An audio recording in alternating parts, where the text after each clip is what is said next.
Hello, everybody, and welcome to Rise of Drekis, Chapter 2, Episode, I want to say, 5, Lake Casitas. How are my favorite players in the world doing today?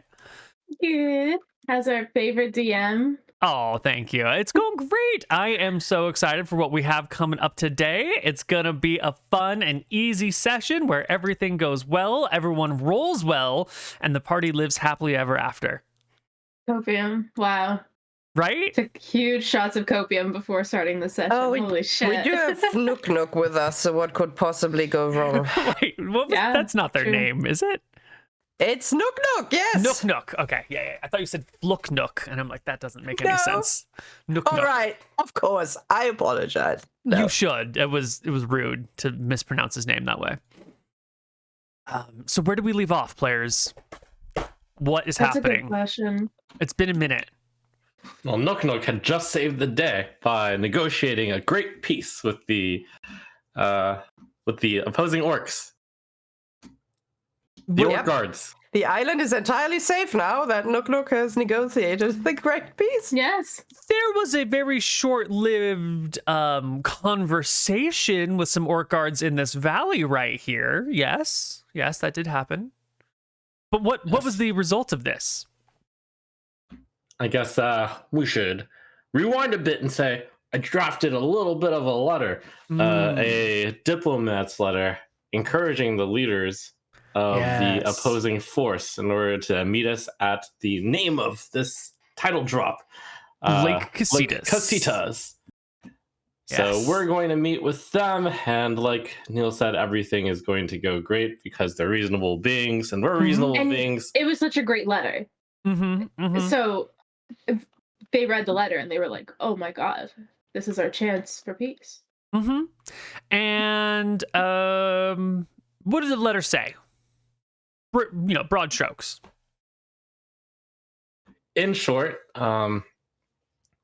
we have come back to govern this land. We know that you weren't. We are trying to not cause an international incident, and we hope you aren't either. And we'd like to talk over here at Lake Casitas. Okay. Well, why don't we, I'm going to just delete these things. We're going to move our players over to a lake. We're going to put on some lake sounds, and let's figure out what's happening. Because you could just wait here for a little while until these people show up. In fact, you have a head start, right? These people have to get this message. They have to take it back to their camp, or back to their fortress, deliver it to someone. They might need time to talk about it. Maybe they gotta wait for people to show up. Maybe someone's out of the castle. You probably have a day to a 3-day head start to get to this lake and set up whatever you might want, or at least get familiar with the area.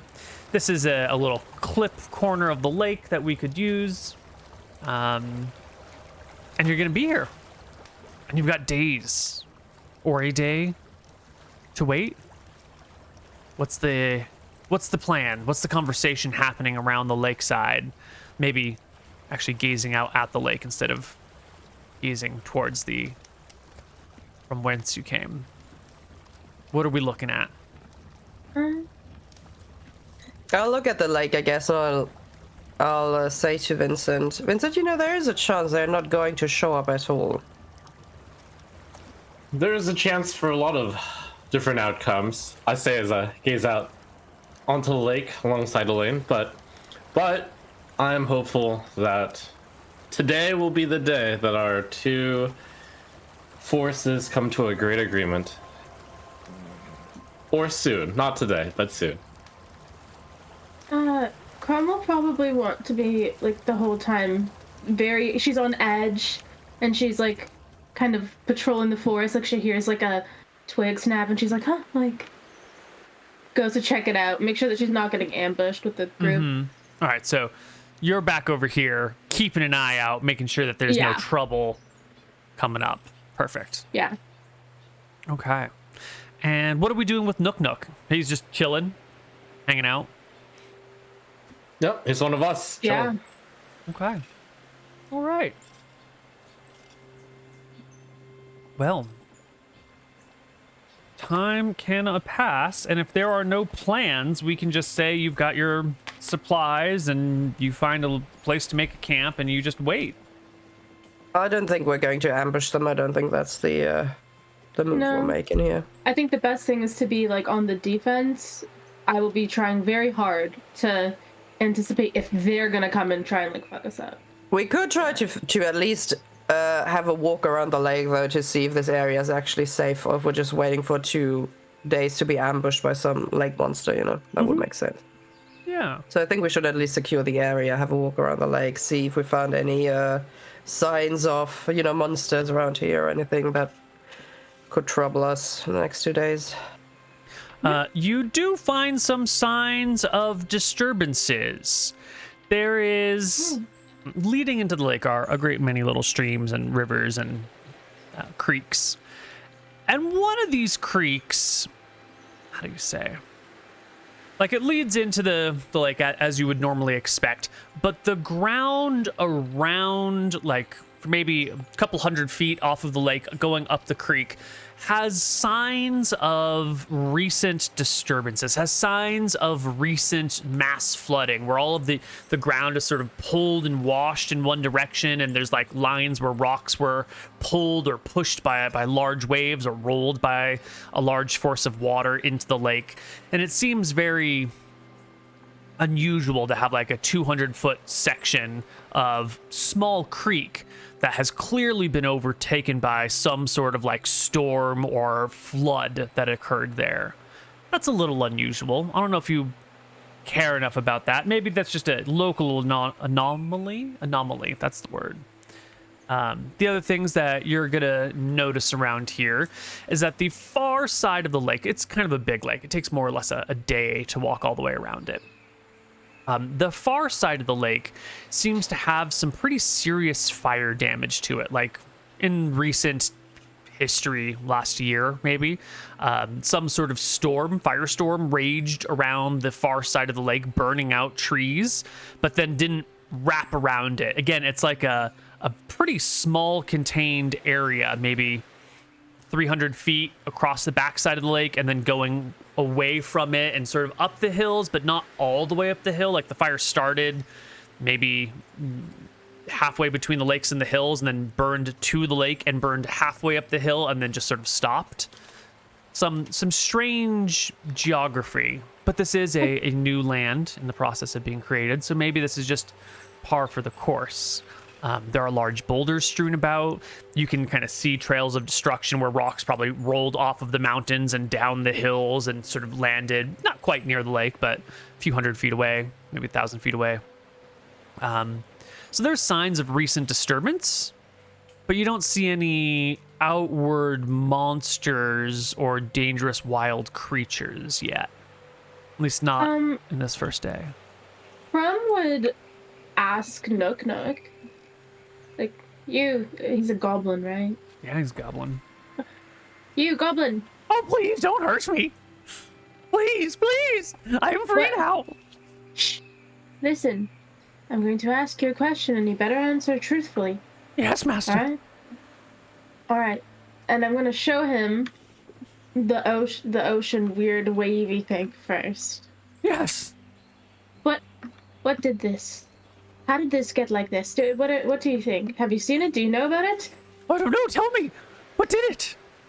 No, I'm asking you. Have you not heard of the orcs talking about anything like this? Like the ocean monsters, or is there some sort of weird tide here, or you don't know anything? Mistress, I'm just a humble goblin. I do not know the ways of the world. Please do not beat me for my ignorance. All right. I will take him to the place where there was the fiery stuff. All right, and you, this over here. Yes. You know nothing of it. No, you don't know any I information? know this answer. Okay, and what's the answer? Fire. Fire Yes? did this. Yes. Yes? Yes, master. When? How did it happen? Um. Do you know? Do you know the answer, or you don't know? The sun god. And you know this? No. Okay. There's no So you don't know. So All right. I think I think I'm standing a little bit away with Vincent. I have my arms crossed. I look at the two small people fighting over there, you know. And I'll say to Vincent, do you have means of detecting magic around here? Yeah, I could prepare detect magic. I'll say, I'm not entirely sure. You know, I don't know anything about magic, but I know some things about conflict. If I look around this lake, it looks to me like, I don't know, it seems a weird idea, but it seems like the water elementals went up against the fire ones. Oh, that's a good guess. I think that could have happened. You're a mapper, right? Do you have any idea what caused this? And I'll point towards the area where the water's washed away the ground. Yeah, I thought that was a pretty good guess. Do I have a skill to figure that out? Cartography? Cartography is about making maps, not about the geological and natural processes. You can give me... Let me take a look at your brother's skills. Vincent. Oh, beautiful Vincent. Healing, herbalism, cartography, calligraphy, bureaucracy. You know what? Calligraphy is the art of writing, but like, you know, fancy writing. And sometimes calligraphy is done with like a pen, and sometimes calligraphy is done with a brush. And I think you can see that the flow of water on the ground here does resemble the flow of brushwork. And if you've like, you know, done some fancy writing on a map where there's been like a couple of specks of dust, and as your paintbrush rolls over them, those little dust specks or sand things will leave trails in the ink on the page, which sort of, you know, muddies the thing and makes you frustrated because it makes a less beautiful stroke. And that looks a lot like what you see here. And based on how you've seen sand moving under ink, this looks like significant pressure that's fairly consistent and fairly directional. And it reminds you a lot of just like taking a brush and sort of stroking it across a page. I don't know if that helps you, but that's something that you would be pretty familiar with. Yeah, I'll just comment to Elain. I think your theory is pretty good. Could certainly have happened. If we were to, I don't know, are elementals considered magic? If we were to try to detect around here, would we find residue of them? I've seen an elemental, probably in that night when we saw that big light up on the mountain, but... I'm a magic caster, so I should know the answer to this, Neal. I'm guessing no, but thoughts? Elementals are sort of magical creatures. You might be able to pick up a magic aura from one.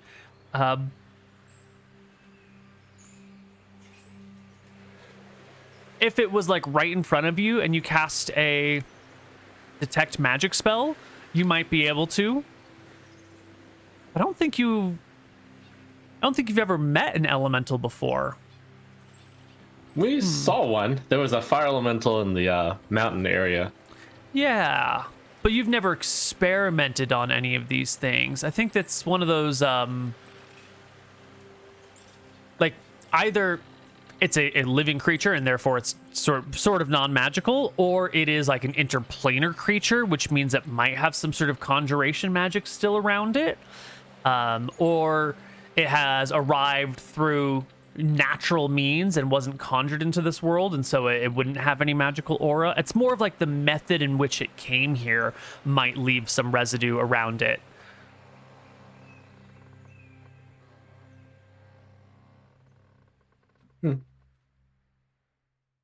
Well, while we're talking, I'll ask Elain, since she's from nobility, she might know a bit more.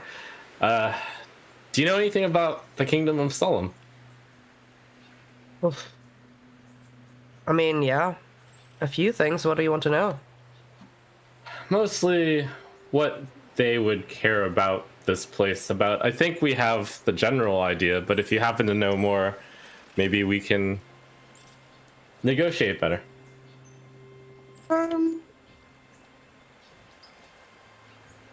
It really is hard to tell because the things of Solemn that I've been in contact with were mainly that Vorasi cult that I've met. But cults tend to be fanatic and crazy, so I'm not sure if they are thinking in that direction. If they are, then I don't think there's anything we should give them, to be honest, because then we really shouldn't be backing down from people who are that fanatical. Well,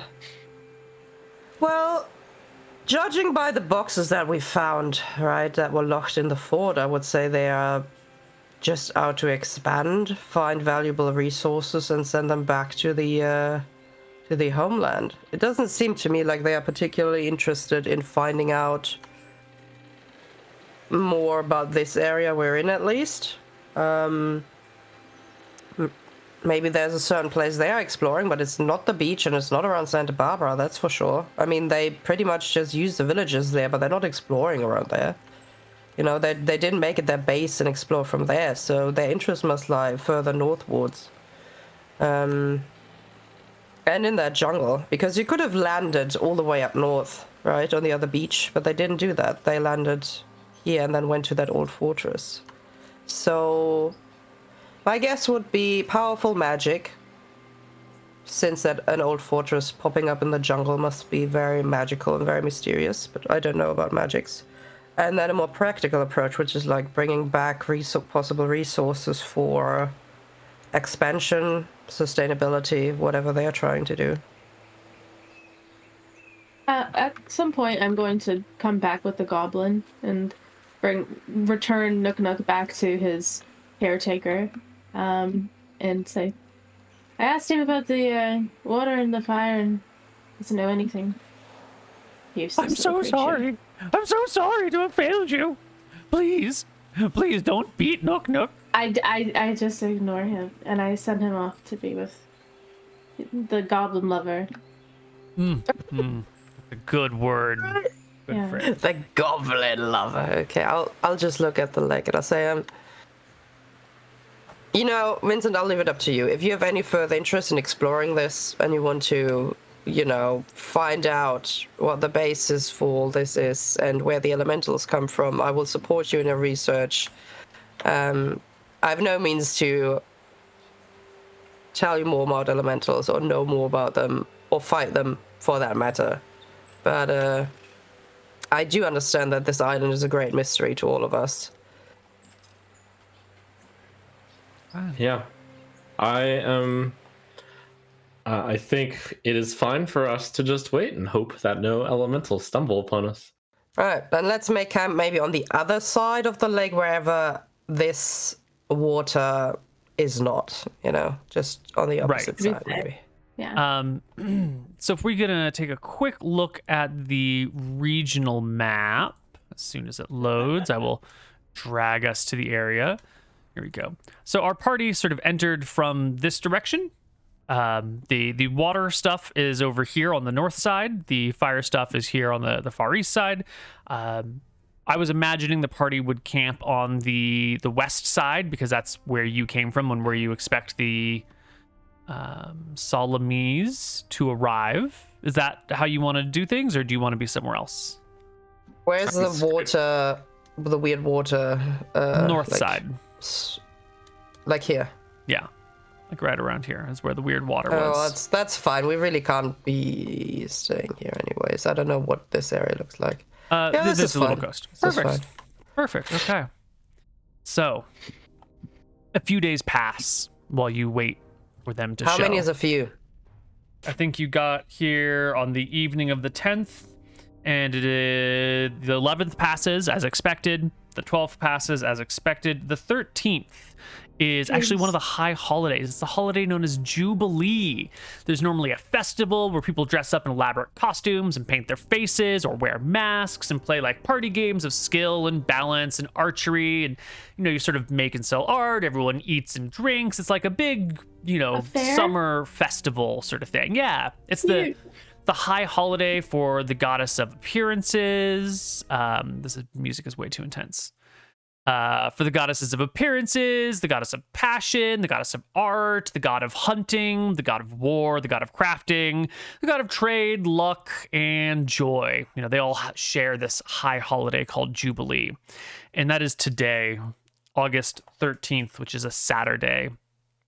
And it is on this day that you can see in the distance the coming of the orcs. Just the orcs. Like how many? How many are we talking? We start with spotting the first orc scout that's going to arrive.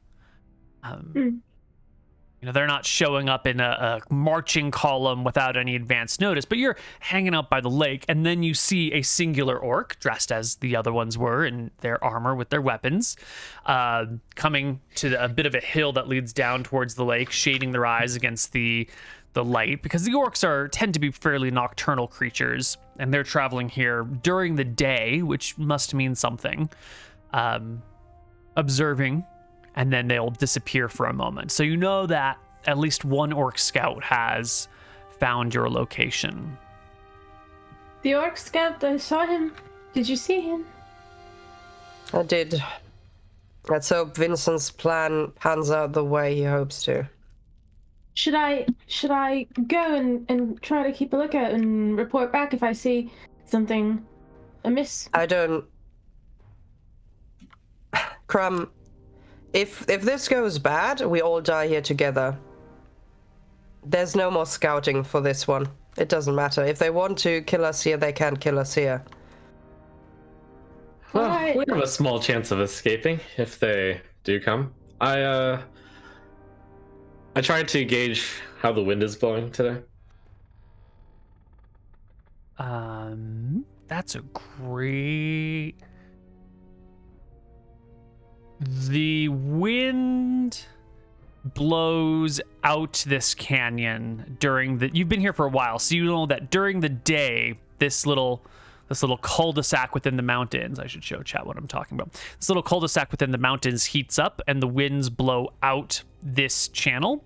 But during the nighttime, the remaining air will cool and and condense, and you need onshore winds that blow back in. So during the daytime, the wind blows out. During the nighttime, the wind blows in. Yeah, I'll let everyone else know. A wizard never puts themselves in a enclosed spot without an escape plan. If everything goes terribly, we can always ride the wind out of here. Ride the wind. What do you Yes. mean? I have a spell prepared, which will allow us to travel using the winds and perhaps escape up and over. Ah, Up and over the mountains, Vincent. Yes, if need be. Wherever the wind is blowing, really. Wherever, really. Yes. and we'll just be We'll let just on. slowly float away, and hopefully the mages don't shoot us down. All right. All right, yeah. But hey, at least it's good against orcs wielding axes or something. Mm-hmm. Well, I'm Yep. glad to know, Eddie. At least you're prepared. Wonderful. Yes, we're also prepared by having, laid out a nice picnic blanket type thing for a good meeting. I'm definitely not putting out a picnic blanket. You see Elain angrily folding the blanket, stuffing it back. It's not happening, Vincent. Not like this. Well, just Putting it back in the talk blanket. standing around on dirt. I would have wanted to prepare something nice looking during the few days, but we can talk about it for sure. It's Yeah. fine. We can talk here. If it goes well, you can invite them to the picnic. How about that? But the meeting point is here. Okay. All right. I think Crumb's probably saying some prayers. She thinks that Vincent's plan is going to get us all killed. So she's saying her little halfling prayers. Maybe 45 minutes after the first orc was spotted, another one will appear at the same spot. By now, the sun has shifted, so they don't need to shield their eyes against it as much. And they'll sort of just stand there, maybe a quarter mile off on a slight rise, looking down towards the lake where you are. They're clearly seeing you. You've clearly seen them. Everyone's aware of it. And they wait. I give a friendly wave. There is hello. there is like a hail of acknowledgement, like a raising of the hand, just to be like, I see you, but not a friendly wave or not a, how's it going, buddy? More of just like I see you. I'll stand there and I'll just quietly say they're waiting for the sun to go down.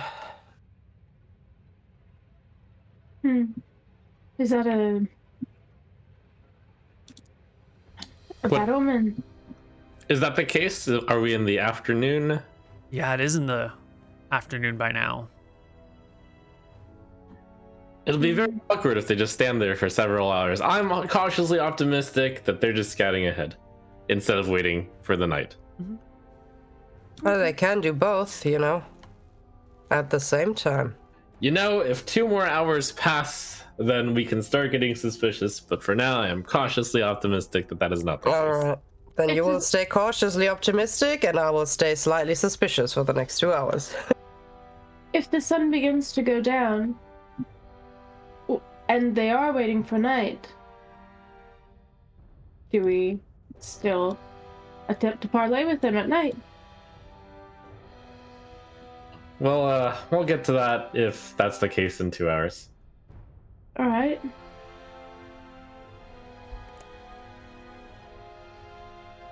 Two hours pass. The sun is beginning to go. Well, it's not going down yet, but it's getting on towards evening. They're only a quarter mile away. Yeah. Well, yeah. We maybe I should have more clearly described the time of day, the whole day. But it's getting on towards it's August, so I guess the sun doesn't set actually until like 10, and it's closer to like 6, so it's probably still a few hours before the sun goes down, but it's getting further in the sky. It's now clearly on the west side of everything, which puts the sun at the orcs' backs and at your fronts. Great. Well, I'll call out. Please come and join us. You're gonna have to get a lot closer. They're a quarter mile off. That's 1,500 feet. Have they just been standing there the whole time? Just one orc, just a singular orc with no other creatures around him, just hanging out on the hill, doing his best to be a good soldier and kind of keep a straight posture, not slouch or, languish or lounge. Has it been a singular orc this whole time, or has that orc reported back, talked to anyone? Yeah, one orc showed up and then left, and then like 45 minutes later, an orc, maybe the same, maybe a different one, hard to tell from this distance, showed up and just has been chilling there the whole time without communicating with anyone. Yeah, I talk to the party and say, that guy's there probably just to show the rest of the group once they get here. I know that's very optimistic.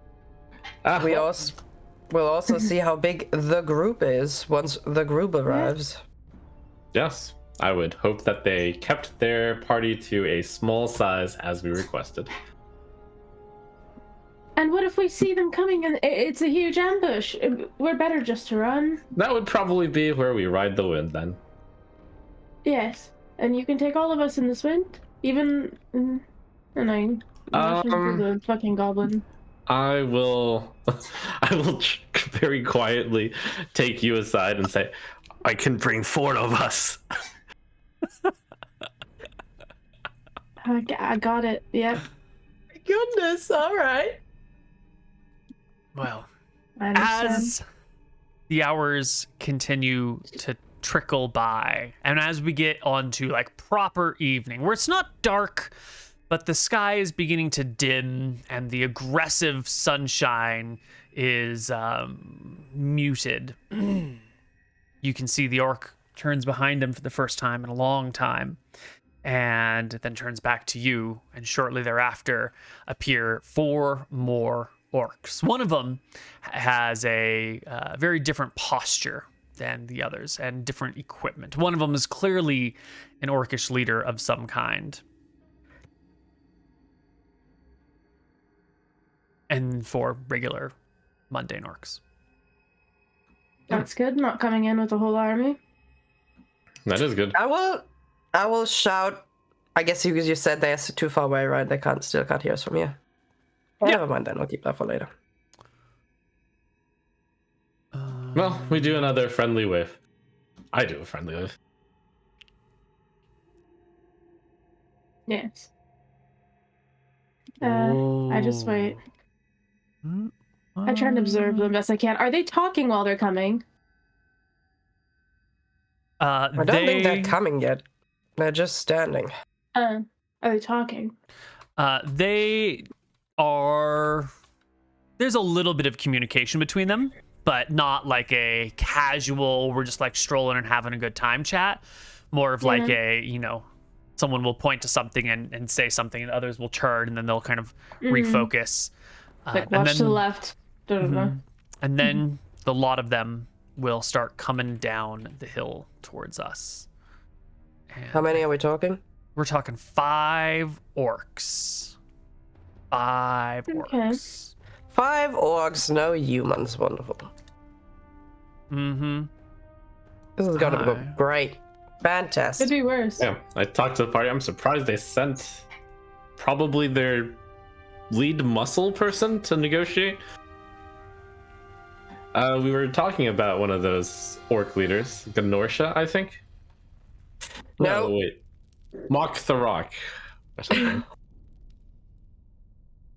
Mm-hmm. Well. Here we go. Okay, sorry, I just forgot an asset. Had to put it together real quick. Here we go. This is because you are right. It is Mock Tharok who is arriving. I want to have a good look at this guy's weapon. Really good look. It is a 2-handed battle axe. But just a 2-handed battle axe. It doesn't appear to be crackling with lightning or any of that other stuff. Doesn't look like a As- Warple sword to me. Doesn't look like a Vorpal sword to you at all. As Mock Tharok, Good news. or who you assume to be Mock Tharok, because when they get closer, they're clearly a half orc, and 4 orcish warriors in the evening will begin to come down. I guess, are you over here, or you're back with the rest of the party, right? Not Pigeon, sorry, Peach. Rum? Yeah. Pigeon? Pigeon is Mr. Yeah. Moon's character's name in a different campaign. Oh, I Wait, see. actually? Yeah, Sorry, you- he knows I love pigeons, and he never told me that He never named his told you character. he named his character Pigeon? He's got No. really big bug eyes and like does this all the time. That's so cute. He's also named one of his characters after a kid that I babysit. Anyways, Ugh, so adorable. you babysit a child Thank named you. Pigeon? It's a No, weird and name. named Sunny. Oh. Anyways, neither here nor there. Our orcs will arrive. Standing a short distance away before they begin to initiate conversation, Mock Tharok will step in front of the others and in a husky voice say, which one of you is the leader? I'll step forward and I'll say, I am. My name is Elain Pentolin of Drekis. I assume you are Mark Tharok? I am. I have learned your crass tongue. Have you learned mine? Say, I haven't, which is why I brought Nook Nook over here. You nudge the can little translate goblin if there are forward. if there are any doubts. He looks over at the goblin, looks back at you. Seems satisfied with everything as it should be. There we go. You wish to avoid the glories of war. You wish to surrender your lands. I don't think the letter said anything about us wishing to surrender our lands. You We wish for talked peace. to... Yes, that's more like it. We talked to Ganasha. It was, her orcs had taken over the outpost, which is a Drekisian outpost. So we had to claim it back. I'm sure you'll understand that. Mm-hmm. But we have no interest in having a giant war against you on this island. if you have no interest in claiming this island as your own, then there's no reason for us to fight you people here.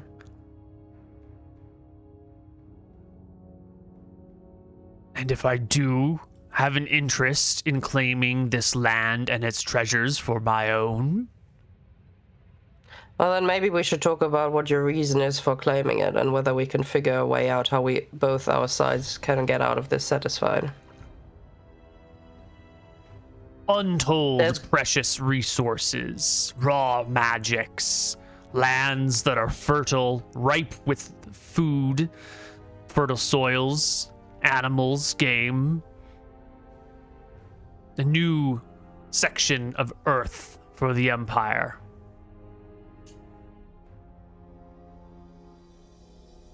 What do you I can want? see that. Well, we do want the same. But our people settled here first. Yes, they did.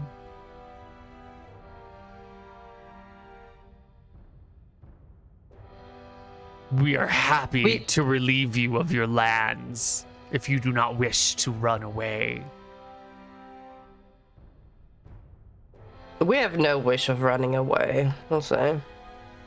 Why should we? We might not be Good. orcs, but we have to protect our people that live here. We're not going to leave them behind. Then how about a tribute system? You keep the land and the shores around the town and the harbor. You'll pay 20% of all collected taxes to us, and we allow you to exist as one of our way stations. You leave everything beyond the mountains to us.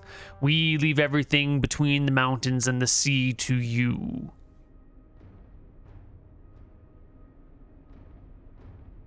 It's very reasonable.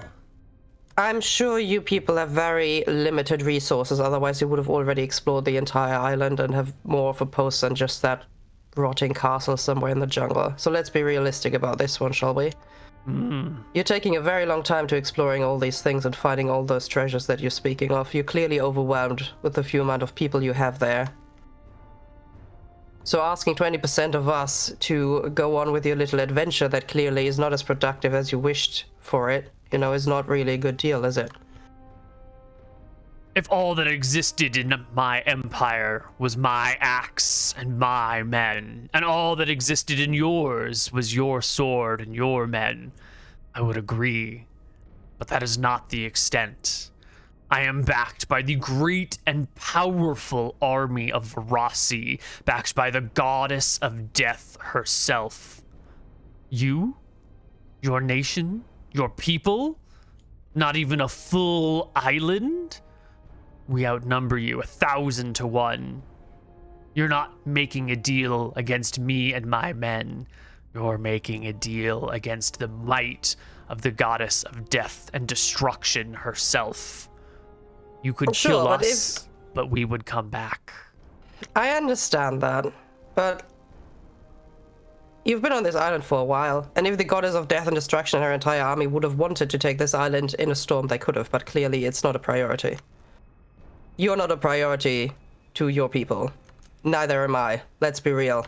We're both sitting on this island here, and it doesn't matter who backs us, because this is going to take forever for anybody to, you know, come as an actual backup. In the end, it's just us on this island. And we can get this over with much quicker if we work on this together. Or we can try to fight and die here, and then they can send reinforcements and not be bothered by losing us whatsoever. You underestimate my desire for bloodshed.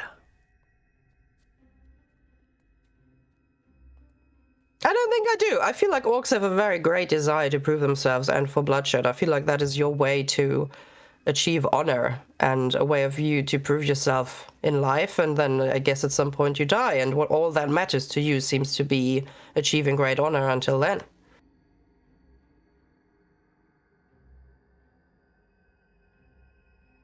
There's a subtle nod of acknowledgement.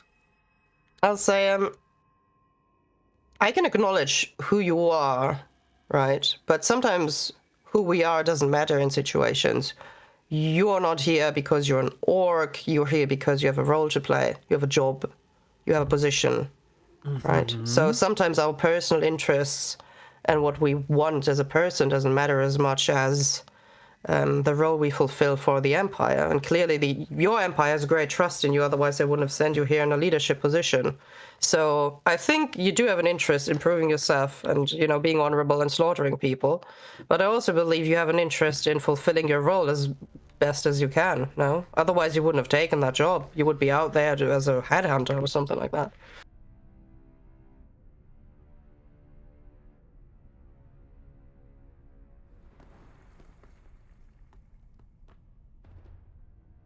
I am here because it was my assignment.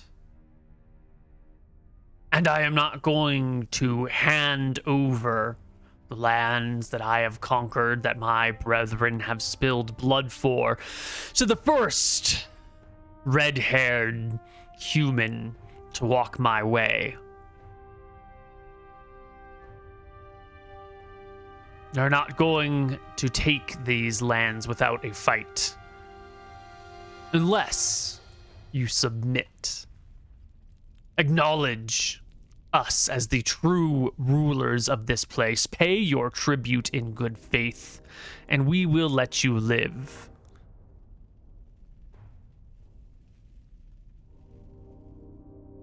Is there nothing greater to achieve on this island than conquering it? Is that the main purpose? Is that goal number one, and then everything else comes next? Is that not your objective? Did you not come here with spears and banners and swords and wizards and put my men to death so that your flag could fly over the fortress? How do you pretend to be something other than the same as me? You're just as bloodthirsty. I don't pretend to be anything else. I was just wondering if you might have a different interest as well, considering this island is much further away from your homelands than it is from mine, you know? It's not that much further. The might of the Solemese Empire has grown. Our bases inch ever closer to where the sun sets. Islands in the Dardanelles. The Stormtide Kingdom, long under our reign, gives us an incredible reach. It is not too terribly long until all the lands between the continent and the setting sun are ours. All right, as a cartographer, I'm going to use that information to figure out how big their lands are compared to the Drekisian lands. His estimates of a Huge. population 10 times larger are not wrong. Oh, they actually have 10 times as many people as us. They are big. Yeah.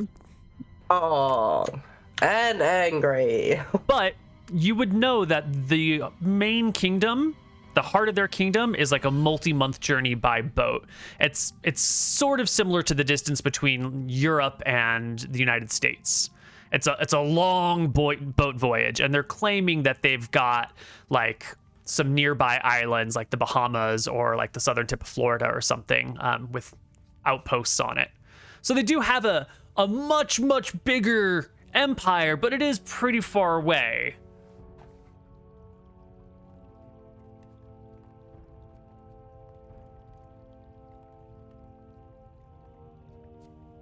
So, Neal, since we're talking, 4 orc fighters, 14 AC, yeah? What do they have? What kind of weapons? Battle axes. These dudes over here all have shields. Maktarak does not have a shield and does have a two-handed battle axe.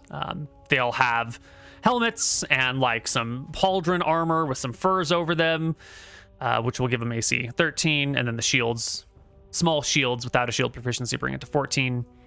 Maktarak has the armor but no shield because of the two-handed weapon, so just 13 AC.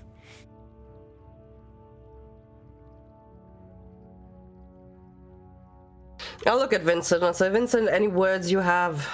You're the mighty wizard. Is there anything you can offer these people that would intrigue them? I guess I'll comment. to mock the rock, I'm surprised Geraldine didn't come herself. She wasn't at the base. It was just me. Geraldine was exploring the other treasures, investigating the ley lines with my cavalry. Beyond the mountains, our numbers are 10 times what you see here before you. And he does take the moment to do the math and have to rethink it and then like spit it back out again. That's funny. Sounds like quite the adventure that Geraldine and your other forces are. Don't you think that the proper glory was where she was?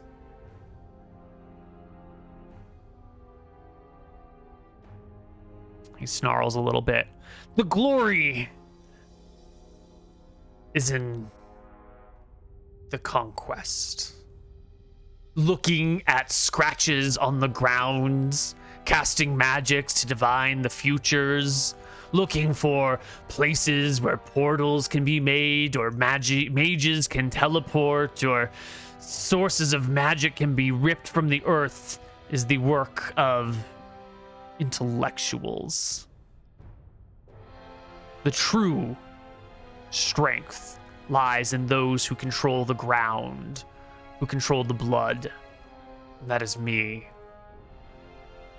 And when I have made our solution to this problem, I will have everything I want.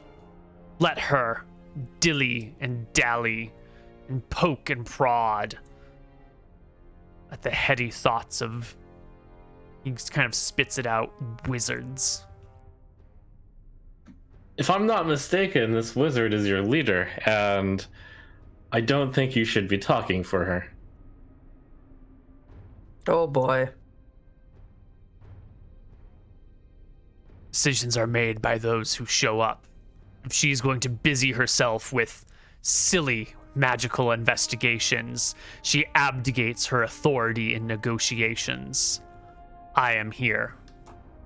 I will say, well, if Geraldine ever feels like talking, I'm sure she will know how to find us. I will mark your graves appropriately.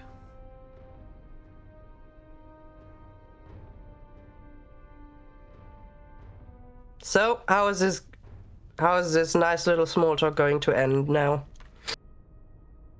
I personally thought that our two requests aren't that far apart. We're just 20% tribute away from reasonable. I look towards the two of them. I don't think there was any problem with the two of us splitting the land. I don't think there was any potential. I thought we could even work together. If Geraldine would like another wizard to help, I am happy to offer my services. I think we can adventure together. Is this how your people function? The warriors lead and the wizards advise? Sounds like the appropriate distribution of brains and brawn.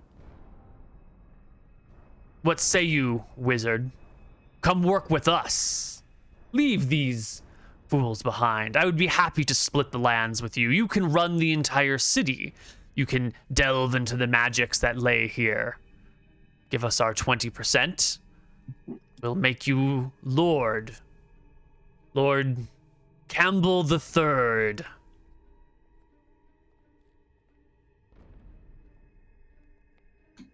Right. Well, that's the main snag against what we're doing. I think we're almost on the same page here. It's just a negotiation behind this 20%. And I doubt that our two nations would want to clash over this meager 20% tax from one outpost. We are really close to each other, I'd say.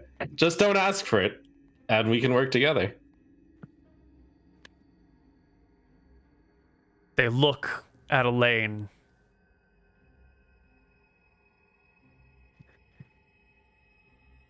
So just so I understand it correctly,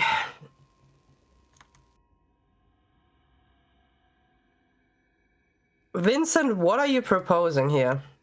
It seems like that was the first thing that we were thinking about, that they recognize our outpost is ours.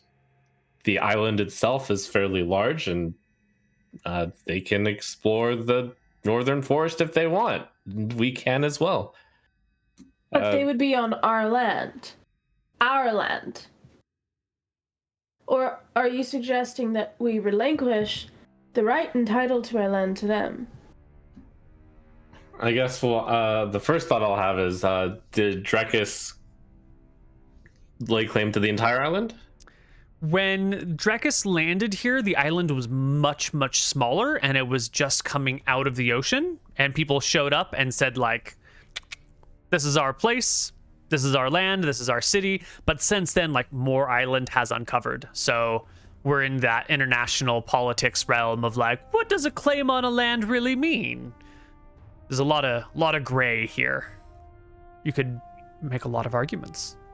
Well, I feel like if, for example, the city of Toronto all of a sudden sprouted a new leg, and then some other random ass country came and was like, well, technically, that was new. Canada would be like, go fuck yourself. That was attached to our claim land. Nuh-uh. Sorry. Yeah, I mean, we could there's negotiation room for this. We could try to, split the island in half. It's a much bigger island. It's much bigger than what Drekis thought. So that means that we made a good investment. That we invested when the stonks were low. Those are our stonks, but we invested low, and now we're cashing out high, but they're ours. You can't come in after the fact and then say, oh, well, now I want a cut of it. I'll even as a Ours. merchant think about how much gold like this outpost is even making per year. Can't be that much tribute. It's a great question. At the moment, it's not a lot. Well, at the moment, it's nothing because you haven't been collecting taxes from these people in years. But judging by the size of the place, it's not that much based on what you've seen in town being produced. The real value here is in what hasn't yet been discovered, and is in like the cultivation of new crops, new fruits that have never been seen before. And who knows what that market might bear. Mm-hmm. But as it stands, the income is paltry. Got it. It sounds to me like they just, it seems to me Mock the Rock just wants to take the win by saying he gets tribute, but this might actually be good for us because that might imply that we're free to expand over this island. And that's good for them too, since we pay them a little bit. Maybe we can negotiate down on this 20% number, but as long as he says that we have to pay him, some amount, they take their win, we take mostly our win, honestly. I think that a problem is that they might know more information about what is valuable to be uncovered in this land. Like, we might not be making a lot of, like, money now in this land, but if we were all of a sudden extracting very precious metals, or, if we found ways to make this land valuable, the valuation in the future could be really big, and I think it might send the wrong message about our empire if, like, people are able to come onto our land, take it, and then force us to pay taxes on it. It makes us look like pansies. It doesn't matter, you can twist it both ways. It can be a situation of we're weak so they can come and take over. It might be a situation of we threaten them so they attack. Like, it doesn't matter. If you can interpret it however you want. I'll say to Mark, okay, the following is happening. I'm willing to renegotiate land ownership over the island, at least in parts. We can draw up a contract, I'm fine with that. But I need Geraldine to be present for that.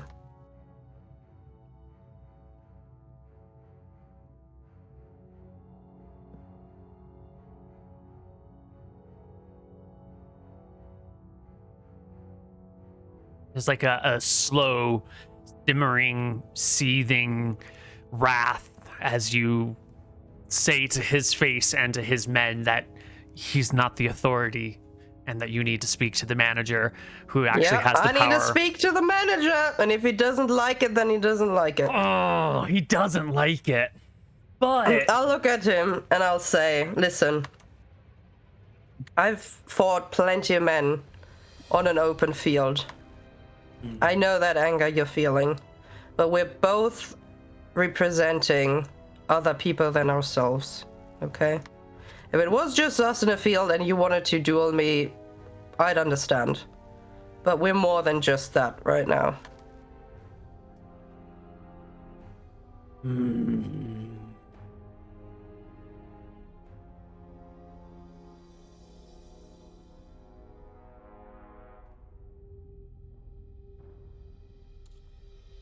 let us meet here again on the first day of the new moon. That he means the beginning of next month, which is in, well, 14, 15 days. By then, the sorceress of which you speak shall have returned or shall be lost in the jungles. We can recommunicate our desires for a mutually beneficial arrangement.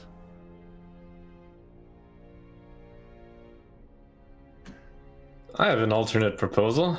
How about you take us to Geraldine? We can talk much faster then, and we can even do so on your land, your area. She is in the jungle, I know not where, with the cavalry and her bodyguards. Surely exploring these ley lines and ruins, as you said? Yes, but I know not where they are. But if you would like to come back with us to the other side of the mountains, we will make you comfortable in our keep while we wait. That would be easily arranged. We can share with you the great fruits we have found beyond the mountains. Very generous of you. I look towards Elain. I said, I appreciate the offer, but we cannot do that. My army does not know that we will be gone for that long. If we vanish for 12 days, then it's not going to end well for anybody. Well, we just have to report back first, right? I look at her to see if she's trying to imply she doesn't like the plan. She does not like the plan.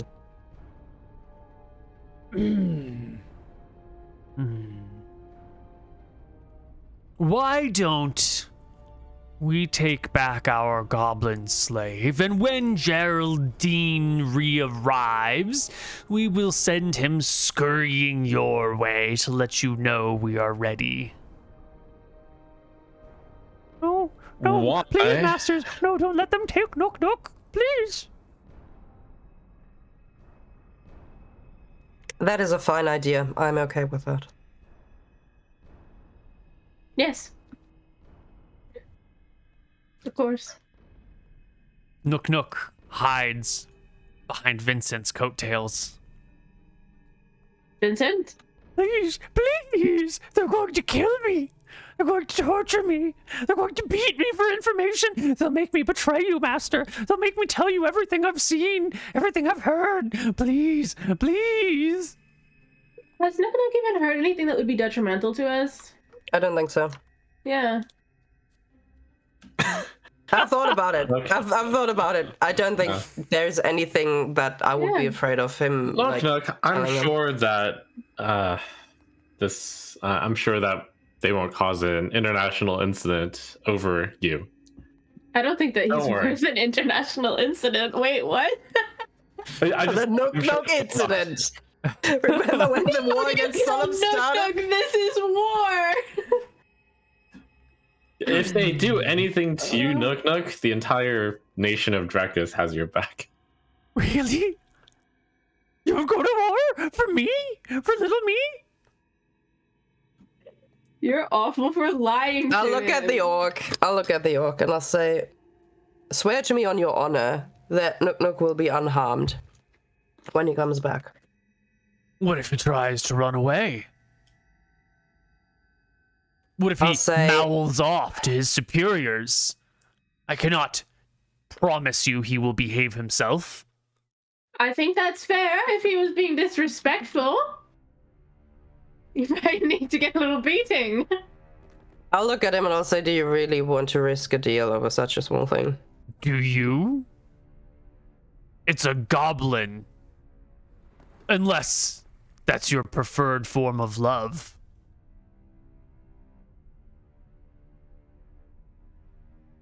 That is a very odd question. He's asking, are you a goblin fucker? Huh? Someone understands. Someone speaks Yeah. orc. Yeah. Just tell him you're fucking the goblin and he'll leave him alone if you want the goblin to be okay. Okay, okay. Yes, that one is. I point to Vincent. Just leave him alone for him. I don't care about the goblin. Do to him whatever you please. But I want to have these negotiations happening, and I'm tired of having these weird discussions. So I'd prefer if we could make it quick so we can return. My men are waiting for me. Come along, goblin. We will have you deliver messages. Nook Nook will just hide behind Vincent's coattails. Vincent, he doesn't want to go. He's hiding I'll grab behind him you. by the collar, and I'm going to push him in front. Do you want a strength check? No, it's fine. You can overpower the small Okay, I'll goblin. push him and I'll say, Nook Nook, you wanted your freedom. Now you have to work for it. All right. The orcs will take the goblin, and they will leave, promising to return, or to have Nook Nook let you know when you should come back to this spot to meet. Or, Yes, he'll deliver a message. And you'll bring Nook Nook on the next meeting too, yes? He will be in your custody before the next meeting. Oh, excellent. And with that, we can take our first break. And we'll come back on the other side with a little bit more Rise of Drekis, Chapter 2. See you then. Hello, everybody, and welcome back to Rise of Drekis. The party can make their way back. I mean, it's nighttime. This is actually probably the most important question of all. Are you going to camp here by the lake tonight when you know that the orcs are great night visioners and are ostensibly going up and over that hill to leave, but might just be hanging out on the other side of the hill? Or are you going to try and make your way back in the waning hours of daylight? It's not enough daylight to get home, but it's enough daylight to at least leave the lake area. What's the immediate I'll leave safety it up procedure? to Elain, but I will say as Crumb, if we decide to stay here, I am alright taking the night watch. Making sure everyone's safe. We should celebrate the holiday, I say. Unfurl the picnic. Alright, the holidays. I'd almost forgotten. Well, Yes. we've camped here for 2 days, and it's been safe for 2 nights, so I think we should stay here. If the orcs want to ambush us down the road, they can do that down the road as well. It doesn't matter. At least we won't run into any wilderness here. So, that seems fine. Excellent. Well, today's Jubilee. It's a great day. Most of it's been spent waiting around, but you can still have some fun in the evenings. Peach, how do you celebrate Jubilee, the summer holiday of festivities and joy and art and making dirt angels and all that other jazz? Is there a way Making that dirt angels. Jubilee would have been celebrated in like halfling villages as a child? Like, would Crumb have any memories of like celebrating this? Yeah, I mean, normally people will dress up in elaborate costumes and like wear a mask or paint their face, like decorate themselves to look other than they normally are. And then there's lots of like balance games, like tightrope walking, or you ever been to a fair where they've got like that net, but it's got like one rope on either side, but it's kind of like and you have to like balance yourself to climb up the net thing. Yeah. It's things like that. And there's also like little markets with goods being sold. I think in your halfling areas, you might like carve gourds into summer squashes into things and like have little faces on them and sell them for like cheap coppers, you know. And it's supposed to be like a joyous and playful day. then Crum will maybe go and swim and take a little dip, get her little piggies wet. Yeah, that's all I can imagine Crum doing. I feel like she's really unnerved by the orcs. She's skeptical that peace will work. So she's more like, she's still like on guard, I think. Like, can you even celebrate when there are orcs nearby? That's what she's worried about, you know? She's like, well, what about the orcs? Like, you know, she'll be swimming, but then she'll be like, oh, is that an orc in the distance? Oh no, that's like, I don't know, a gazelle, a cow. Like, oh, okay. You know, it's hard. It's rough. She's still paying attention. Got it. What about you, Vincent? How do you celebrate Jubilee, if at all? Did we gather any cool food while we were here the last few days? We can just have a nice, big, exotic food feast. Yeah, there's some like interesting snails that are growing on the reeds over here. Maybe they can be cooked up somehow, and unusual berries in the area that you're not familiar with. These like little blue berried looking things here and there. There's some blackberries that you're familiar with and you know are safe to eat that grow in abundance over by the lake here, kind of messing up a lot of the creeks that run into the lake, making them hard to investigate because of the thick patches of blackberries. So yeah, there's lots of little food to be found in the area. Great. Well, this is where my herbalism comes into handiness. I make sure we don't get poisoned and we enjoy nice exotic foods. Great. And last but not least, we have Elain Pentolin, the happiest and most joyful character in the party. How do you celebrate Jubilee?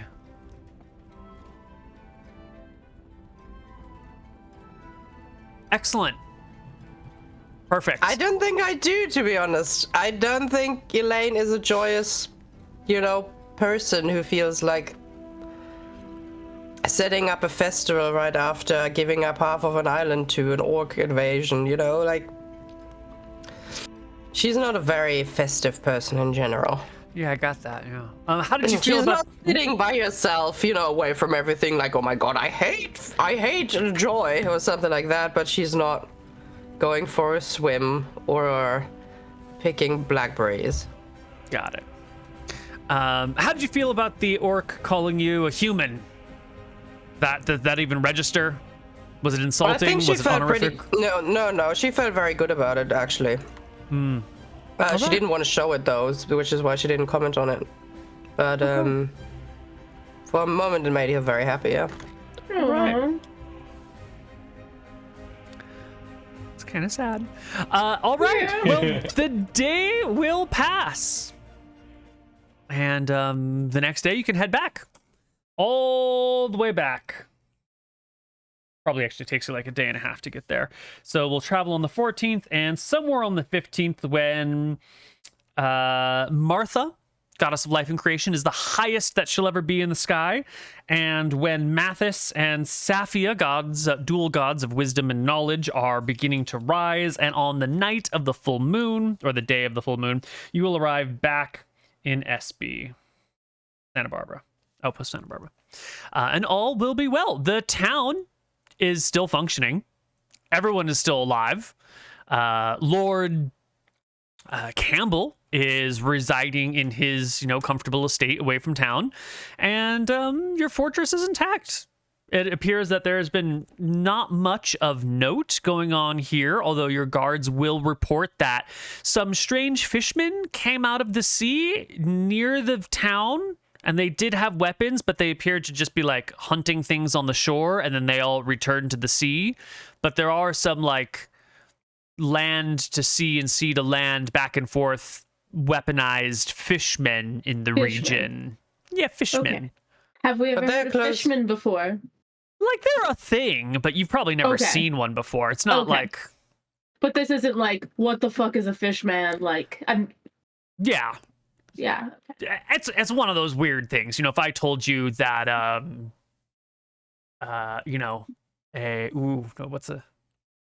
I told you that no, I got nothing. It's unusual, but it's not like impossible. Yeah, like it happens. It's like, I don't know, a cow with two heads. Yeah, You know, exactly. I know it exists, but if I saw it, I'd be like, oh shit, that's really weird. Exactly. Yeah, if it was a cow with two heads that was like wielding a spear in its teeth, you'd be like, okay, that's maybe dangerous and that's definitely exotic, but like it's not. What the fuck? Yeah. Perfect. Mm-hmm. The guys that were stationed in town, can they report back how the atmosphere was while we were gone?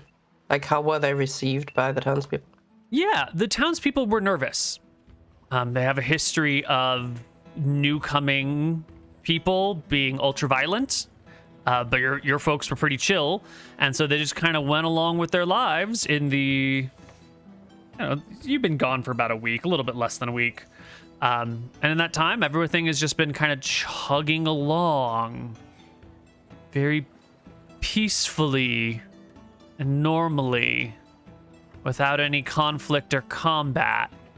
Everyone's kind of... It's fine. It's all going according to plan. The city's not rioting. There's no conflict.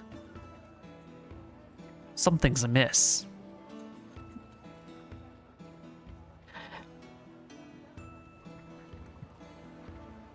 When this town first was established, okay, Aye. I assume they also were here to draw some maps or take notes or write down some first settlement things, what it means to be a Santa Barbara barbarian or whatever. Santa Barbarian, Would yes. these notes and findings and first, landing reports still be somewhere here? I'm trying to figure out it because they built their outposts here. I want to figure out if there was somebody here in this town before, exploring more of the area and like taking notes of that, or writing that was letters or like anything. The first set of governors who went mad and like trashed the place. Okay, but where's their stuff? Some of their initial notes were sent back before their madness came into play. After that, their stuff is scattered between the fort that you've taken over, between Lord Campbell's estate, and probably taken by these Verasi, Solemese monsters. So, you've got some of it. Some of it's probably in Lord Campbell's. Some of it's probably been taken.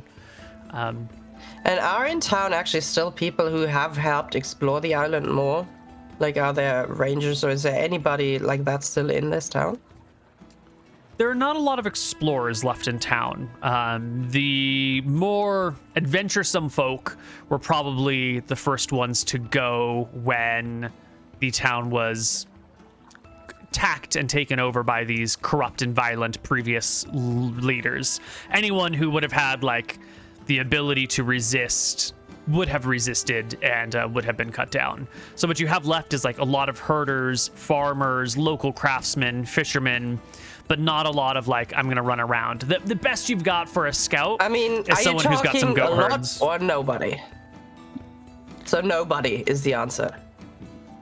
The answer, sure, nobody. Yes. Okay, Well, that's what I maybe wanted. not nobody. So during the journey back, I talked to Elain and Krob about... We've got 2 weeks. I wasn't planning on it, but there were rumors that those small islands to the south had some sort of magical things on them. Well, you want to pick up the trident and go mad before we get overrun by the orcs. That's a lovely idea.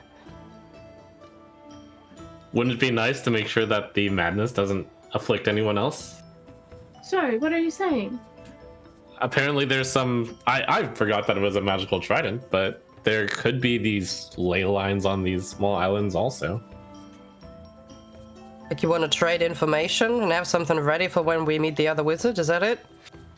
Or who knows what sort of magical items that could be out there which we could adventure. Maybe we'll find a Vorpal sword. But we know we think that they have a Vorpal here.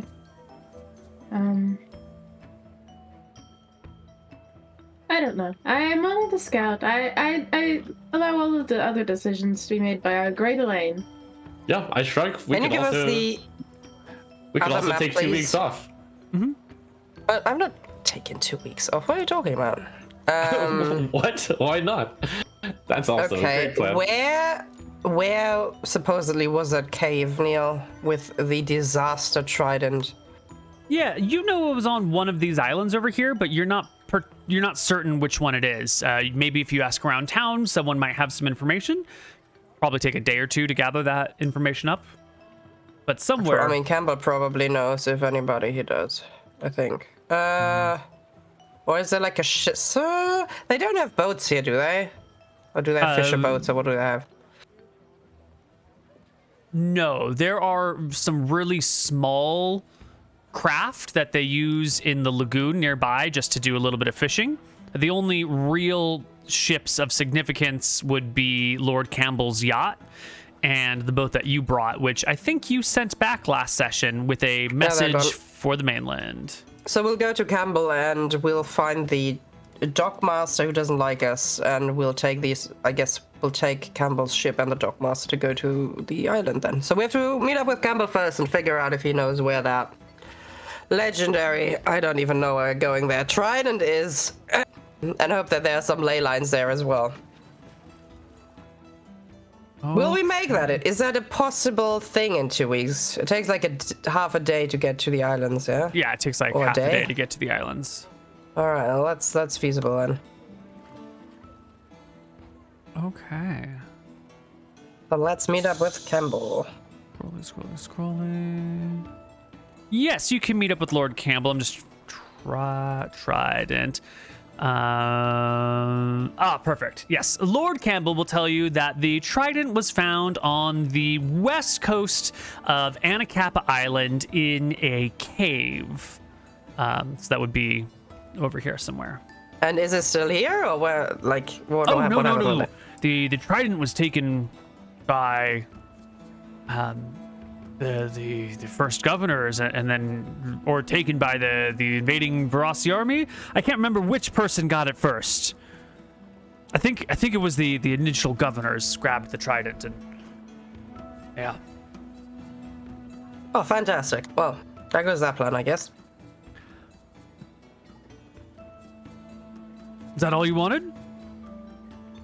I'll say to him, we have about 2 weeks to find something precious that we might be able to trade to these orcs over there, because we really want to impress and make sure we keep this part of the island.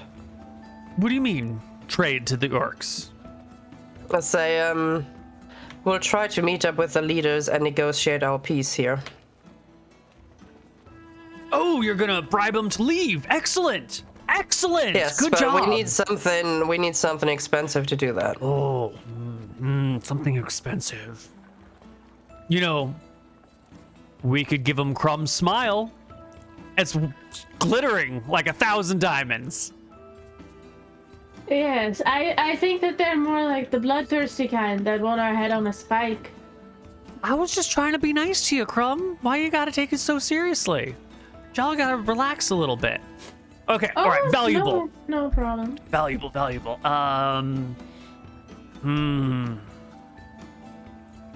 What about a hostage? No, orcs don't go for hostages. Plus, who would they care about around here? I mean, we've got one of the people the orcs care about, but whatever. Please, Vincent, do you really think they care about that one orc? Don't be ridiculous. I was about to say. I need to grab my tea. You guys have a thing. Valuable things. Well, what do you think, Crumb and Vincent, about... Have you heard of any legends from your fishermen, perhaps? Some that have gone near those islands to the south? Santa Rosa, Santa Cruz, San... No, Miguel? they don't usually go out that way. It's too far, and there's plenty of fish here in the harbor. But one of the herders did say that the pass through the mountains just to the west of here, like a day west of here, had some like weird magical winds and like surging tides coming down the river, and that they couldn't explore up the canyon. There's not like, a thing, but there's a weird thing, like a magic thing probably going on. Good. Weird magic things are exactly what we wanted. That's very helpful. That was a couple years ago. It's if you just head up this way, we call it Gaviota Pass. It's right between the mountains. A little bit of a canyon there, like a creek runs through it, or small river runs through it. It's a tight squeeze to get through, but it's doable. Yeah. Sounds like a promising lead. We could explore there, or I add to the party. We could also just enjoy our 2 weeks in Santa Barbara. I think weather's it's best beautiful. to keep ourselves occupied.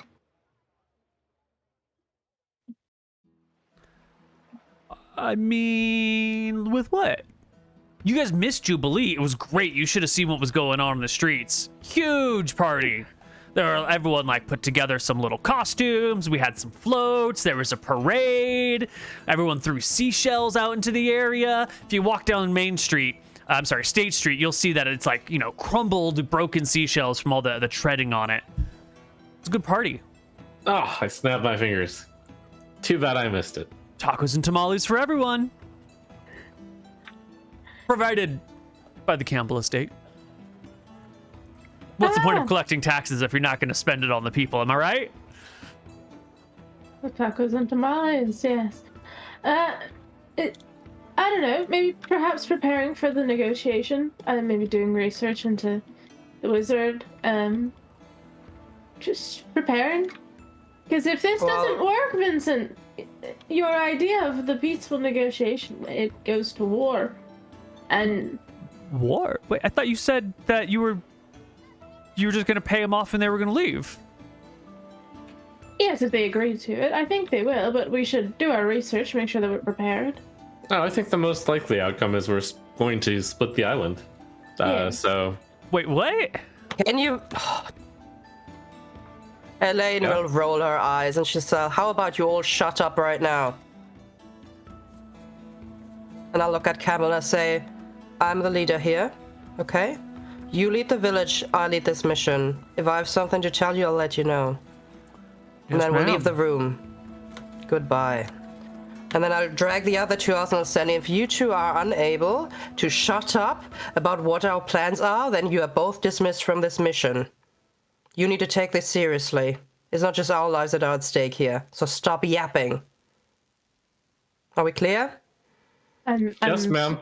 I'm sorry, Leader Elain. I didn't realize we weren't allowed to take him. Excellent. Vincent, you're preparing for this mission across to the mountainside, wherever this magic site is. I know nothing about magic. I cannot help you. If you need any rope or any supplies, then that is fine. We can do that. How many people do we need to go there and explore that place?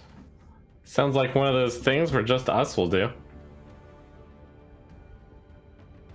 I do have some rope to use. I'm not a climber or anything. Maybe we can find out if there's anybody in town who's able to do some mountain climbing. I think one mountaineer should be a good idea to take if we want to go. Yeah, someone who likes exploring to the west. He mentioned a herder, so we should track him down. Mm-hmm. You can find a goat herder. Oops. Whose name is Brody. Herd some goats, and he can take you all the way. It's about a day to get to Gaviota, the Gaviota Pass. Excellent. Did you know that Gaviota sounds like gaivota, which is seagull in Portuguese? Not sure how you came up with that name, but it's very, very similar. Well, region is based on my homeland, and so Lake Casitas, Gaviota Pass are real locations in the real Santa Barbara. Yeah. That's very cool. Yeah, so it's probably Spanish for something. Mm-hmm. Does this goat herder know anything about climbing, or is it just he sometimes brings his goats up the mountain? He just brings his goats around. He's not an experienced climber. I don't believe we're Alright. doing any climbing where this is, though, right? In theory, it should be a hike up a creek, if you can get past it. And the rumors that you're hearing are that this creek, when people have tried to climb, go through it to get through the pass, strong winds will bear down upon them, and the tide or the water flow will rise, making the creek between the mountains difficult or impossible to cross. So we're gonna need some rope at least. Apparently, Sure. gaviota means seagull. Yeah, seagull. Or, well, gaivota in Portuguese, but I'm not sure how you say it in Spanish. Is there a place in town where we could grab climbing gear, like rope? Yep. Kind of a weird thing to have, but... You can buy rope, or you get rope. You already have it in your supplies. You just have to pick it up from the outpost. I don't know what other sort of climbing gear you would need. Mainly rope. Do they have, like, chalk for our hands? Just in case. You can get some Maybe gravel. sand. It's not as good as chalk, but it'll do in a pinch. Yeah, it'll do. What? Is that true? You want something that makes your hands very, very dry. So even, like, dust would theoretically work. Chalk is just great because it really absorbs moisture. But, yeah, anything that'll make your hands bone dry. Add a little grip. Sand grits will get in there. How long does it take to get to the pass there? About a day. How much time? Okay. So it's going to be us, rations for 5 days, I guess, per person. We're gonna need a tent as well. 2 tents. Are you going to be setting out the very next day?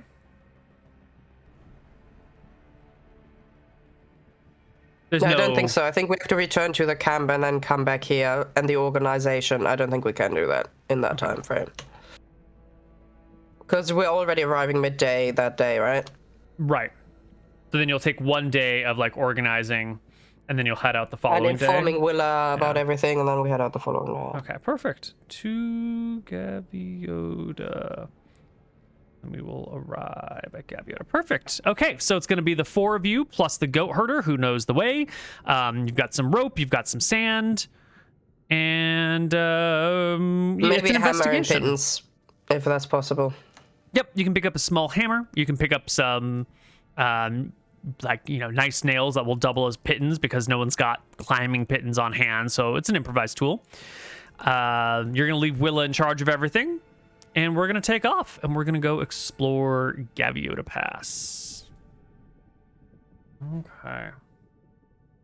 The party can arrive on the 18th of August. Well, actually, on the evening of the 17th of August. Let's get to our appropriate...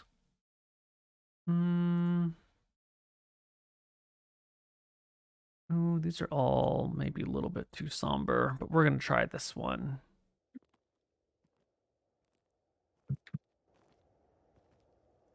Yeah, no, it's not like... Where's Quiet Cove? Here we go. Excellent. So as you travel along this route here, the area between seashore and mountain begins to get pretty narrow. In this area over here, you've got maybe a 30-foot cliff, 20 to 30-foot cliff just off the ocean, and then there's flat land that begins to roll into some hills, which then forms mountains. You've got a few hundred feet, maybe 200 feet between where the foothills begin and where the cliff stops, and then you've got maybe 1,000 feet of rolling hills before the mountain. So it's a pretty narrow area, not narrow of safety concern for people, but narrow in terms of you can see everything left to right and no one's going to be able to sneak up or around. If someone were coming along, you would see them, and if you saw someone, you wouldn't be able to sneak past them, really. And as you cross through this area, you will pass many little streams, many little dry creeks that flow during the winter when you actually get some moisture over here. And finally, you end up at this gentle little river. It's probably the biggest of the waterways you've seen. And by the biggest of the waterways you've seen, I mean it's 10 feet wide and maybe, 6 inches deep. It's not a threat. Easy to cross, no problems. And it does sort of twist and wind out of the mountains before becoming a very lazy little, much wider riverway that spills onto the beach. And the ground at this area slopes down, so there's no cliffs where the river exits the mountains. It just gently slopes to the ground. But on either side, there are nice tall cliffs. So you've got this little gentle beachy covey thingy, and then towering bluffs. And following the little river, a couple thousand feet, maybe 1,500 feet back, it just starts to curve between these two tall mountains, about 2,000 feet on either side. And the goat herder, whose name is Brody, will lead you to it and show you with a pair of goats that he's bringing for milk. Yep, exactly as you said, this is the spot.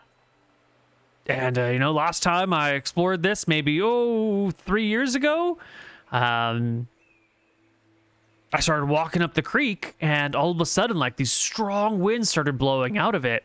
And I thought, evening time, you get the strong winds around here. Morning time, you get some strong winds around here. Maybe I was just here at the wrong hour. Then I tried it again, later in the day, and the waters of the river just sort of, like, started to pick up, and I went from my shin to about my knee, and so I got the hell out of there. I thought maybe a flash flood was coming, so I booked it out, and by the time I got far enough away, the water had like gone down again. I thought that was a bit weird, so I waited, and then I went back in and started to go between the crack between the mountains, and sure enough, the winds picked up and the water rose, and so I was like, hey man, this is some weird magic stuff. I don't want to get involved in this. I'm just a goat herder. I don't want to die, and so I left, and I haven't been back since. You're quite the explorer. Thank you for relaying that to us. Well, my pleasure. I do what I can, for the good of the empire And the sheep, goats, Yeah. Long live Empress Wick. goats. So I look at this pass. How far is it? Can we make it past?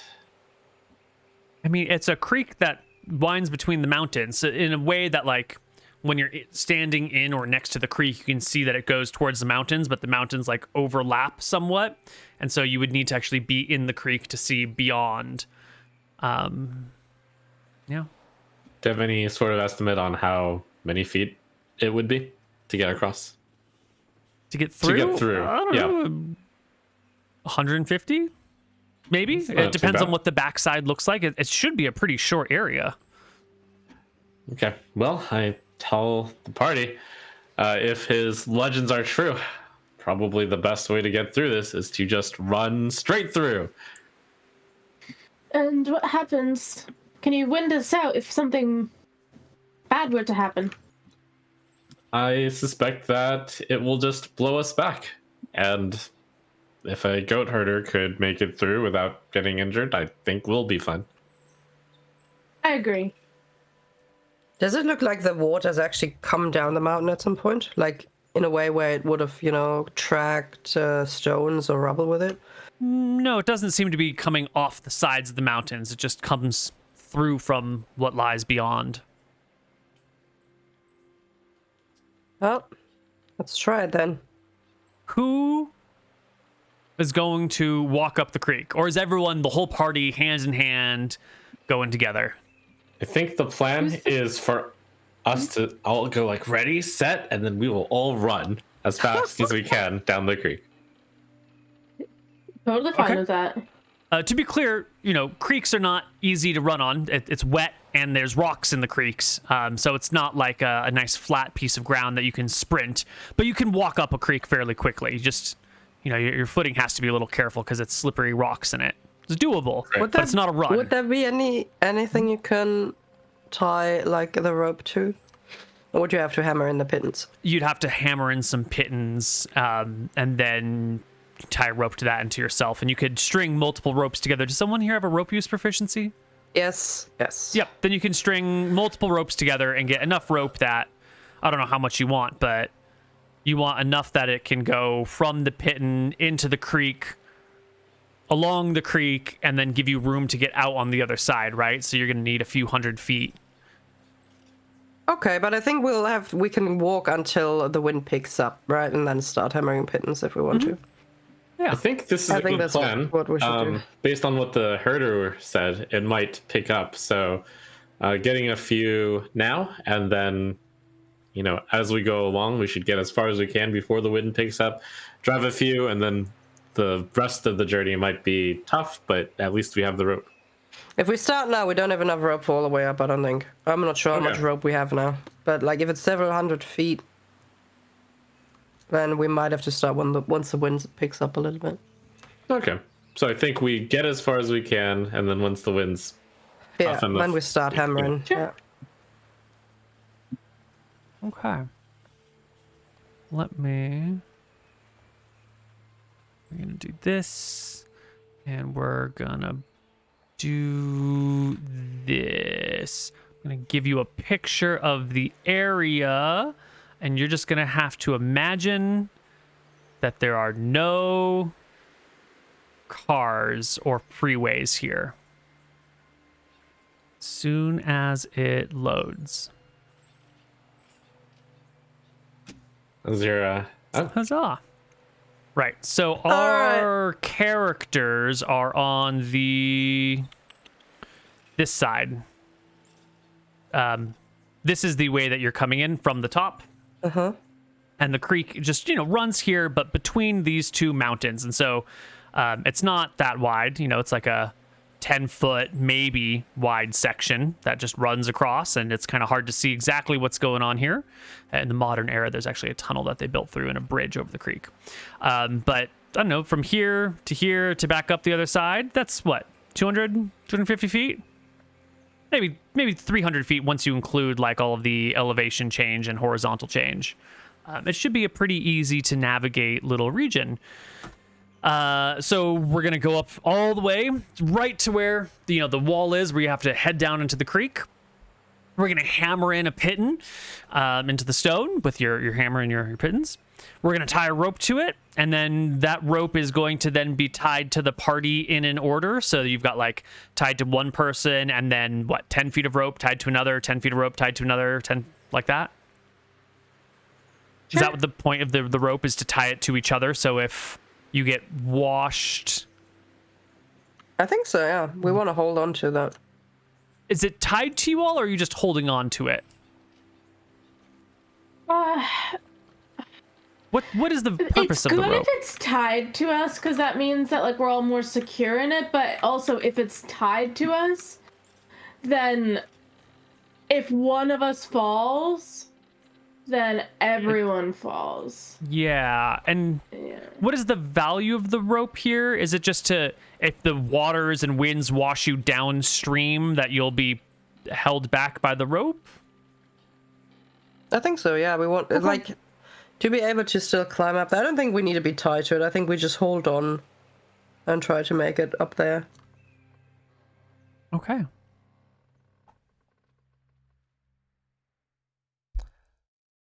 Let's get some We dice. don't know how long it lasts either, because that guy just started running, Mm-hmm. Yeah, he left at the first sign of trouble. Could also just be an illusion, for all we know. That's true. That's true. Reminds me of something that a mage would do to try to keep intruders out. Yeah, doesn't it? Seems like a pretty clever way to keep this area safe. It's worked for a long time. Well, you hammer in the pittons. You've got the rope. You're all looking at each other. It's going to be fine. You head down the embankment into the creek, and as soon as you do, as soon as the first foot touches water, a nice breeze begins to pick up, blowing down that fairly short canyon towards you. Your hair gets kind of pulled back and whipped behind your head. Great. I had planned this out, that as soon as that happened, I would cast strength on our leader here, Elain, so that she can better, power through this. All right. Give us a D8 for a fighter? I can't remember. Oh, yeah, I believe so. Yeah. It's a lot of strength. That's pretty good. Baby. Thank you. Yes, who knows how tough this wind will be, so I'm relying on you to carry us through. Excellent. Elain, you begin to go up the creek, and the waters begin to rise fairly quickly. Your boots are soon submerged when you're maybe 15 feet in. Like the water is in the creek level is rising uncomfortably, not like a wave is coming down the creek, but just at your feet the water immediately rises, as if it's coming out of the ground itself, not coming down the stream towards you. How deep is the river bed or creek bed or whatever? Like, is it just going to... Is there a possibility of drowning in here if I'm standing? From creek bed to like where it would overflow onto walkable terrain is maybe 15 feet.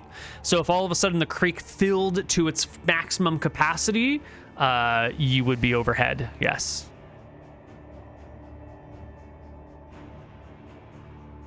Overhead by a lot, as in it would be 15 feet deep? Yes. And she's in plate mail. And she doesn't know how to swim, yes? I do. I always have swimming. But you can't swim in plate mail. That's for real. No, but I'll go down elegantly. It's fine.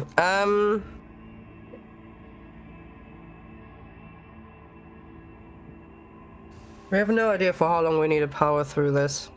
Yeah, I imagine that you've come down, he casts strength on you, you start to step forward and the water began to rise, and Elain just like takes a pause as the water is now, just below the knee, over the boot. I'm imagining you I'll haven't take I'll take a few steps back and I'll start taking off my plate. And I'll leave my backpack by the side of the... I guess higher up, I'll walk up 15 feet or whatever and leave it where it won't get flooded away. Yeah, as you exit the river area in order to take off your plate mail and put your stuff down, you can see that the water recedes again and the winds die again. How does it know when we are there? Is it like... Can it detect footprints? Is it vibration? How does this magic work, Vincent? Well, it seems to interact with people stepping into the stream. What about really small people? If we What wanted about to, people that don't weigh as much as other people? Krob, can you try walking on it? might work. Sure. And You're very light-footed, please. Like slowly and quietly and very light-footed. Let's see if it works. And I Have was you like, ever get out seen of a plane. that episode of SpongeBob where like he's learning how to drive and he puts like one big toe really slowly on the pedal? I actually watched that. That's like 1 out of 3 SpongeBob episodes I've watched. Yes. So that's what Crob's gonna do. She's gonna like with her big halfling toe, and then the next one, she's like, Seems fine. Yeah. she keeps going. You get down into the creek, no problems. You begin walking forward between the rocks, and sure enough, the wind begins to pick up. The hairs on your shoulders begin to blow behind you. Oh fuck. Crob's like, fuck, and then she starts like hopping back. Perhaps an animal. Perhaps we could get a squirrel or a bunny rabbit to try and tiptoe through the creek to see if it's any living creature or specifically human. What if it is like a bear? Can we try? Krob, can you walk to where the wind picks up and go 1 step forward, 1 step back, and see if it's like a line that we're crossing? Yes, and I will again I'll just very gently-footed go to that line and then take a step and gauge where it starts. Yeah, there is a point where the mountains are sort of like in a line between each other. And as you begin to cross that, the winds, begin to pick up. And it's not, I move a half inch and all of a sudden winds are at max speed. It's like I take a step and like there's a gust of wind. And then if you hold still for a moment, like the gust dies down a little bit, but like there's still a stronger, like there's a breeze blowing. And then you take another foot and like there's a bit of a more gust. And when that gust dies down, the breeze is now a fairly strong, but still a breeze. But you're only like 2 footsteps in. And then if I go back, like if I go 1 step back, does the breeze die continues. down a It doesn't die down. No. Oh. And so if I take a couple steps into where the water starts to go to my ankles. And then it begins to rise.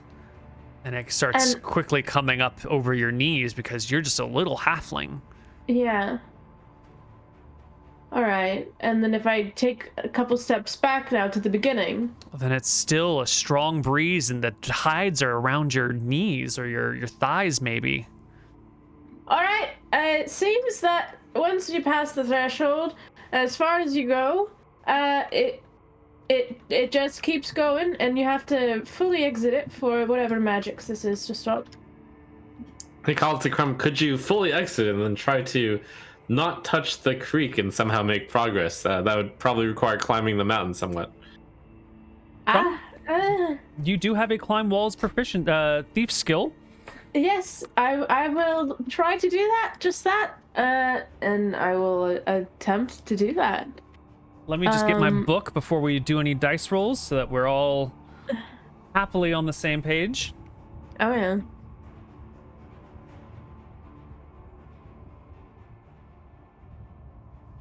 I also do have I'm not good at it, but find/remove traps. Would that include magical traps? It does, yes.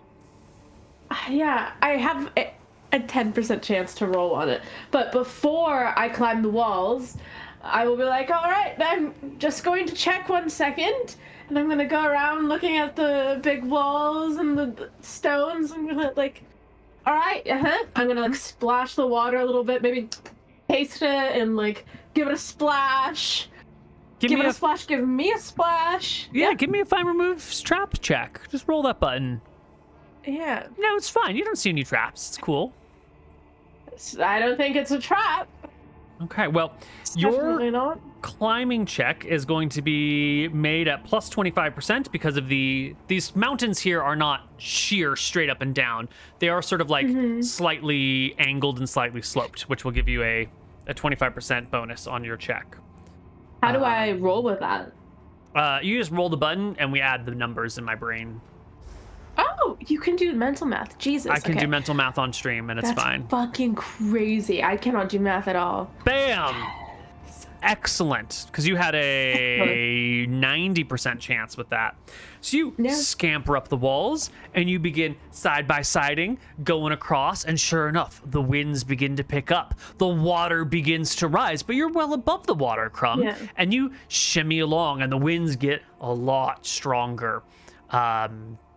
The water is now everyone else is standing back, and you can see that the creek has risen to about 6 feet in depth by the time Krob is 3/4 of the way through, and the winds are whipping through at a pretty high speed. Krob, you're most of the way through right now, but the winds are rising at such a rate that I'm going to need you to make me another check. If you fail this check, you would fall in the water, and we'll see what happens from there because you don't have a swimming proficiency and now it's a rushing stream. Or you can back off at this point before the winds get any harder. It's your call. The problem is, if I get to the other side of the creek, it's all fun and cool, but I don't know if my allies will be able to do this either. Mm-hmm. So what are you going to do? If I stand there for a second, do I still have to make the check if I don't move? Yes, you've reached the point where the winds are becoming a problem, and it's either go back Can or make a check. before I keep going? Sure, we can give you a few seconds. Yeah, but it's gonna be coming. I go, Elain, would you like me to continue?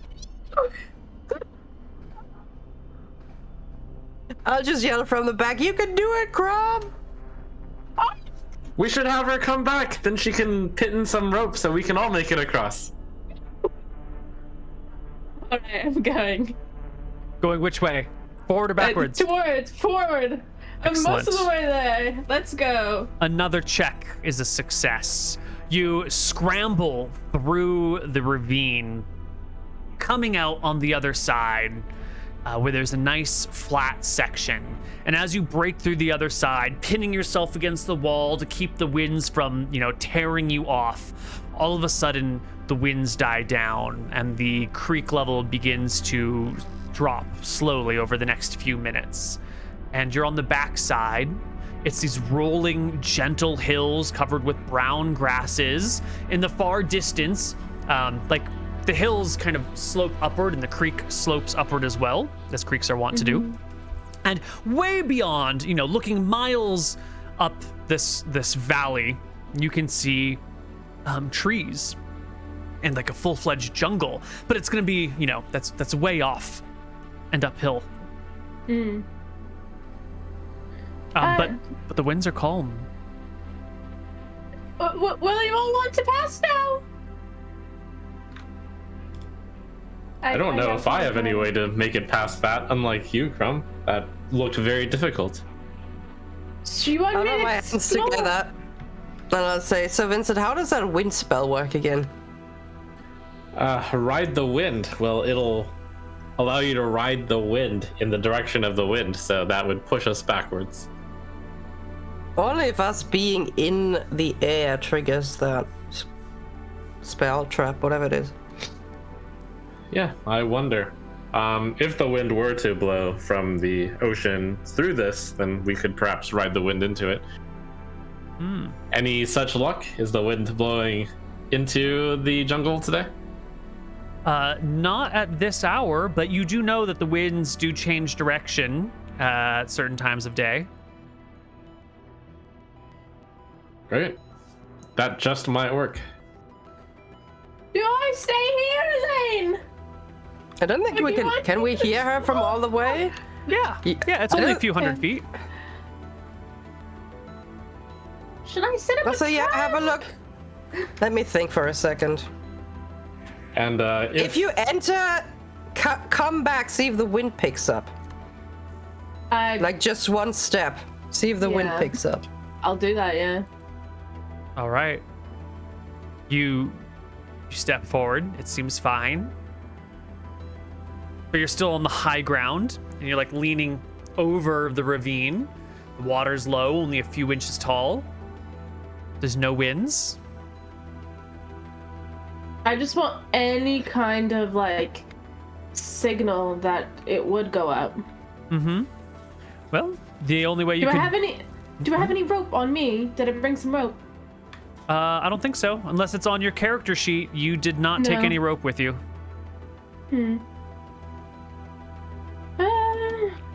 I'm a little afraid that if I go, I might slip and I don't really know how to swim, Elaine. Don't come over here. I just wanted to see if the wind picks up. Make sure you're safe. You can explore if you want. I'll grab a rock and I'll kind of like try and bowling ball toss it, like to see if it has any reaction with the creek. Yeah, you bowling ball the rock down the slope, down the creek, splashes in the water. No effects. Totally safe. Totally Are there sound. any little critters where I am? There is a... Ooh, wow, natural 20. Yes. You see not only a pair of ground squirrels, but you also see a bunny and a couple of birds. Ground squirrels, bunny, a couple of birds. Which one is the dumbest of those Squirrels. three? Squirrels are Okay. dumb. Oh, well, don't insult them like that, Neal. No, squirrels are But- dumb. Like in your world. In the real world, squirrels are No, stupid. they're not. They're No, so I stupid. could really argue. They're really not. I could argue with you on that because they're able to fight and get into bird feeders. If you don't know, a lot That's of people true. that have bird feeders don't like squirrels, and they have to go on whole missions to try and get the squirrels not to go from the bird feeders. Nonetheless, I will try and capture a squirrel. I will maybe forage for some sort of nut-looking thing.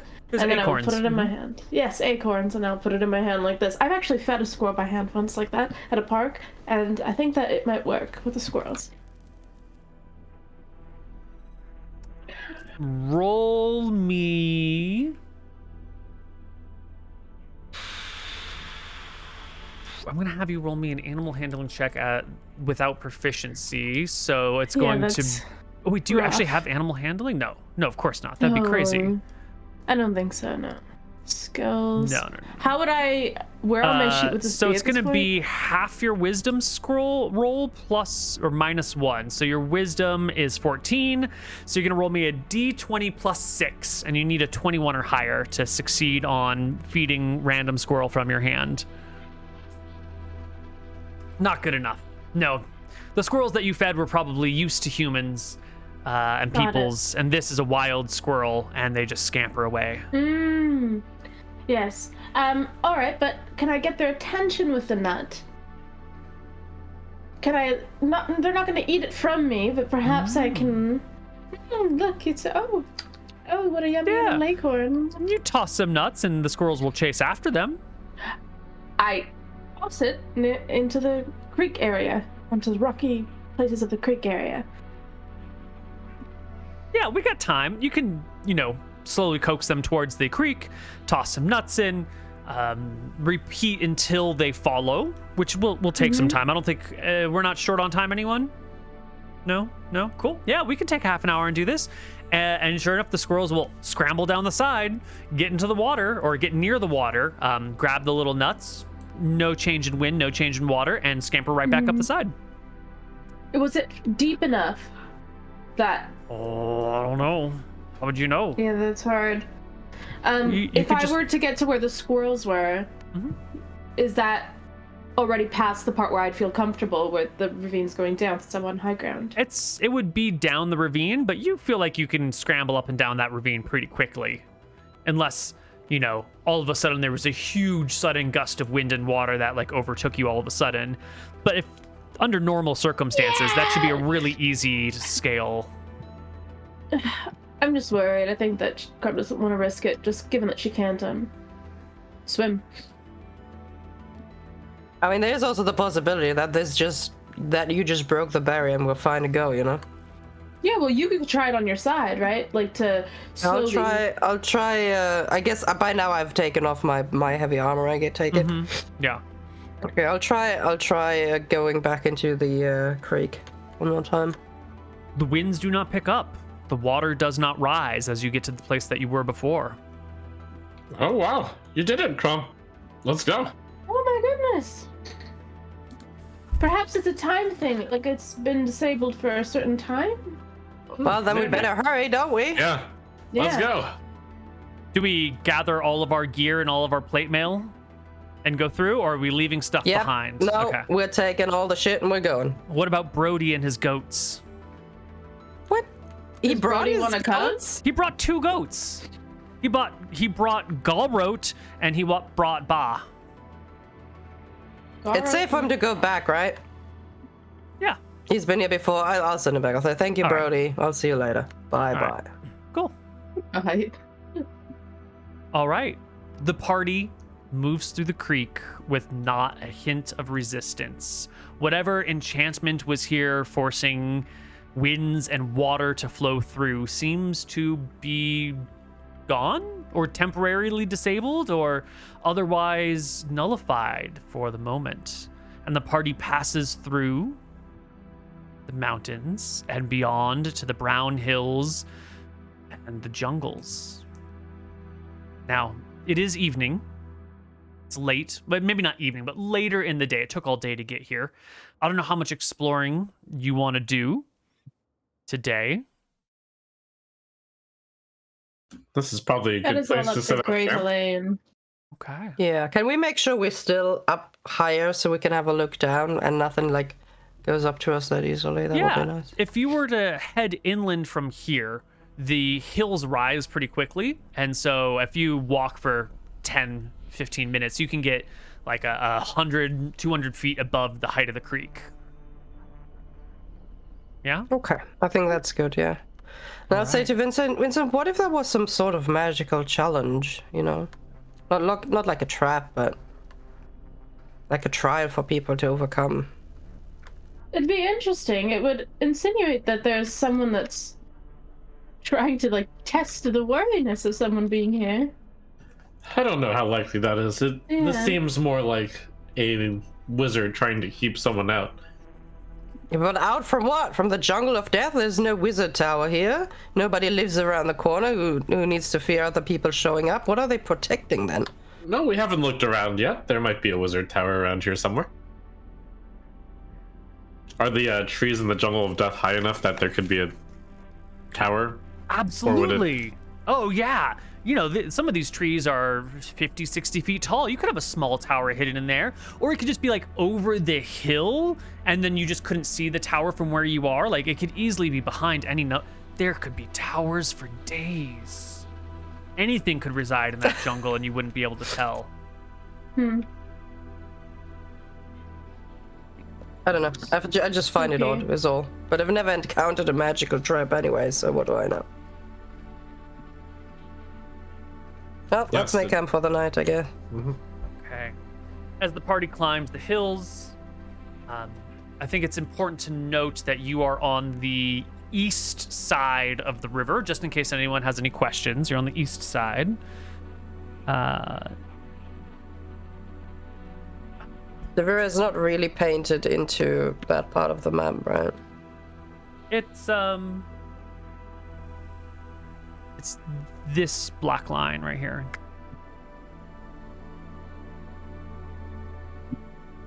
Well, Vincent, maybe you should take your stuff and take some notes while we move forward. I don't think this has been very much explored here. If we find anything interesting, we should write it down. Way ahead of you. When we sat down, I've been mapping things. Very good. I'll build some tents for us. All right. Would you like me to... I can scout out the area and see if there's anything of interest in our immediate area or any threats before we go to bed. Sure. Just be quick. It's going to get dark soon. Don't want you walking out alone through this jungle of death. I'll stay very, very close by. And I will try to do just that. Perfect. Crumb takes a look around. Elain builds camp. Vincent takes notes. Vincent's strong and silent bodyguard stands over him, keeping him safe. And as this is happening, I think probably Crumb will be the first one to see this, but shortly followed by Vincent. There is a female figure emerging from the creek down below in a way that defies possibility, just like emerging from the water as if the water were an opaque and endlessly deep thing, and she's just stepping out of it like you might step out of a staircase. Like a mermaid, but except mermaids don't walk, but yeah. And this is, down in the creek below you, but she's clearly looking up in your direction. Seeing, Crumb, you're walking around looking at this stuff. But out from the water steps this human-looking lady. And I think, is she walking slowly and kindly, or is she walking quickly and looking not happily? With deathly intent, Neal. Yes. She's walking like she lives in a palace and has all the time in the world.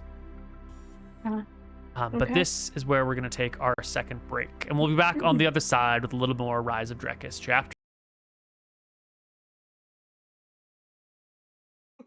Hello, everybody, and welcome back to Rise of Drekis. Rising from the water is Drekis. She's here.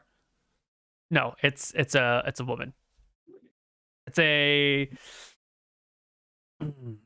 is a voluptuous young female with long golden hair, pearly white skin, sparkling green eyes, with a white shawl draped over her shoulders. All right. Hello, I call out and wave. Yes. Hello there! She will look up at the two of you. She will give you a very gentle, warm smile and proceed to exit the stream and begin walking up the hill in kind of a gentle switchback way. But you'll notice as she leaves the water with the shawl over her shoulders, coming out from behind her in the water is a giant otter. When I say giant otter, I mean it's like 6 feet long and probably like 200 pounds. That's so fucking cute. Oh my What? god. An otter. An otter, a giant otter, 200 pounds, 6 feet long. 200 pounds. Yeah, Like a All right. full-on human, a large human male. yeah, it's like 90 kilos. I'll look at my hand and I will say, this is it. I'm losing my mind. No, it's a form of magic, of course. I'm not nonplussed at all because I do this all the time for practice. Look at you! You're so much bigger now as well. Or rather, not yet, but you could be that big. You could be even larger than that otter. I'll put one hand on my sword and I'll consider drawing my sword. I'm not going down to a giant otter and a lady who just came out of the water. Not today. The party at this moment is a little bit spread out. One of you was making a tent, one of you was making notes, one of you was scouting the area. Is this a reconvene, or are we all doing our own things here? Crumb, you're the closest one to the woman with the otter. Do I see Elain at all? Yeah, you can look behind you and see Elaine. She's at the top of the hill. Elain, would you like me to say hello to her to make sure she's not going You to stay attack back. us? You stay Okay. back. All right. Come here, stay back. Or do you want me to scout to see where she's going? I say, See where come here, stay back. All right. And I'll scamper over to Elain. Excellent. I'll put- Vincent, Elain's large otter. I'll step in front of Crumb. Vincent, Okay. you were the next closest to Ooh. her. You can see Crumb scurrying back in Elaine's direction. What do you and your bodyguard do, Vincent? Yeah, I'll stand up, leave my notes, and two of us head towards Elaine. Okay. The party gathers at the assembling camp. The woman and the otter make their way gently up the hill until they are, I don't know, 15, 20 feet from you. And she will gaze across the party and sort of furrow her brow at Vincent and his bodyguard, but then like smile warmly at Crumb and Elaine. Greetings, friends. I have long awaited your arrival. I didn't think you were going to be bringing them with you. Then? Who's then? She gestures to the human males in your company. Ah, I wave. Yes, don't worry about us. Would you like me That's it. to take care of them? No, they are no. they are friends, I'll say. My. She takes a step towards Vincent with a winning smile and says, "You must be an extraordinary man to have come this far and to be regarded as a friend of elves and halflings." Oh, right back where it hurts. Oh, the up and down. What a day. Yes, it is my honor to be the friends of Elaine and Crumb. yes. And I am Vincent, and you are? I am a Nereid. A Nereid. That is an Elven sounding name. A Nereid. My A name is Naren. That's terrible. That is a Ah. terrible name for a Nereid. I am sorry. I have no idea how to name a Nereid. My name I is should- not Nereid. My name is Nereid. Oh, okay. Sorry for the mix-up. Hold on. That was bad. I just roll with it if I give a bad name, but this needs to be undone here, okay? My name is Skeely. Really? What a beautiful name. How have you awaited our arrival? You said you awaited us. What does that mean? Her brow furrows. Don't you know? Are you not here to reclaim your home? To claim your home? No, that's exactly what we're here to do, I say. She relaxes again. Welcome, dear friends, to your last bastion of safety. Well, thank you. I'm afraid that I am, of course, the newcomer here, just coming with the elf and the halfling. Could you tell me a bit about this place? We have prepared for you a great land. A land deep and wide, with everything one would need to survive the countless centuries. Tall mountains, vast deserts for defenses, few ways in and out. Here, finally, shall your friends find peace. I know not what your purpose here is, but the others will finally have home, safety, sanctuary. I'm just a guest. Did this take you centuries to prepare, and you've just decided to raise this island now that you're ready? I am not responsible for this. No. She motions down to the creek. I am in charge of but one small facet. She looks to Elain. Have you not explained to your companion where he is? I thought you might be able to explain it much better than I. She looks sort of sad. Will look straight at Vincent.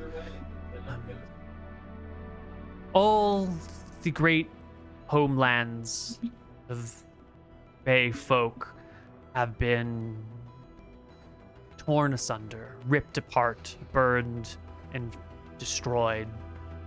There are few places left safe for our kin.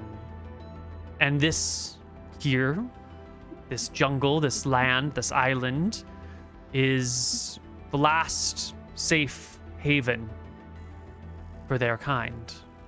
That they have brought you here, you who are so often their enemy, is a great honor. You may be the only human that ever sets foot here. Well, only two humans that set foot here. Me and Geraldine? Or rather, don't... Wardrobe. Right. I was thinking about the other... Aren't there... Do you only watch over this little part, or are you not aware of the others who may have entered? This is my river. I am aware of this one. I have friends, family, cousins, aplenty. My siblings on this island number in the high hundreds. But we are each often left to our own devices. I have not spoken with many of my siblings since we arrived in this, she sort of gestures to the sky, place. When did you arrive to this place? Years ago now. Just a blip.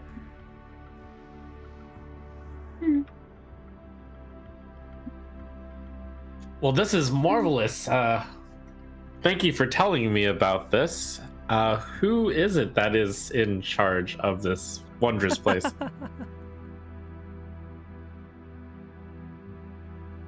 In charge. I'm sorry, was that a real question? Yes. Sorry for being so ignorant.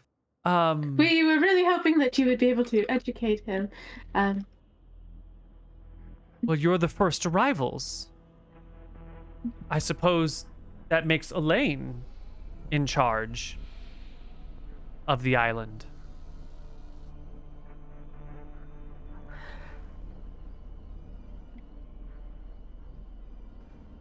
Would you tell I'm me about sorry. the history of time? Yes. Can you... I'm going to need... Sorry, I have to excuse, but I need like a minute. Okay, you know, get to know each other, do some... I need a... And she, like, Elaine steps out. Like, she goes back for like 20 feet and leans against a tree somewhere because she needs to breathe. She's like this close to a panic attack. She can't breathe. Her plate mail is way too tight. She's fully overwhelmed and she can't have the other people see her like this. So she's taken a timeout for now. This is too much. You know, she could have handled the giant otter in a charge. She was pretty sure about that one. But this is a little bit much right now. So you guys, you know, prattle on. I need a break. It must be a hard thing to come to your new homeland after surviving the horrors of human influence. We should give her time to adjust. Most certainly. She's been through a lot. I can only imagine. Oh boy. I mean, of course we didn't know what exactly we were going to be walking into. So we don't know too much. Yes. Whew. Could you tell us about the history of this place, how it was prepared, and just, you know, the overall history, especially for this one? And its history has yet to begin. You are here. You are the first. Welcome. It is what you will make of it. But the preparations, who? She just points to the sky. Yes, I understand. Yes. I will do my best to keep the other would-be interlopers at bay, but I am afraid to tell you that at least a collection of humans have arrived on the shore and have tried to breach into the jungle.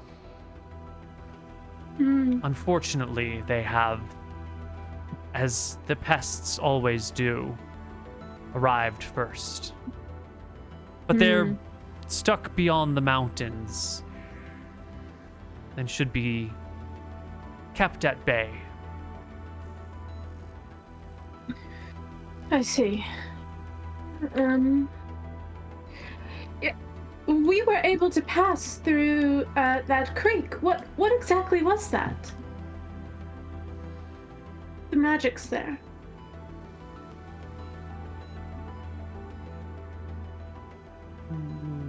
I'm afraid I don't understand the question. You passed through. You saw what happened? You saw the...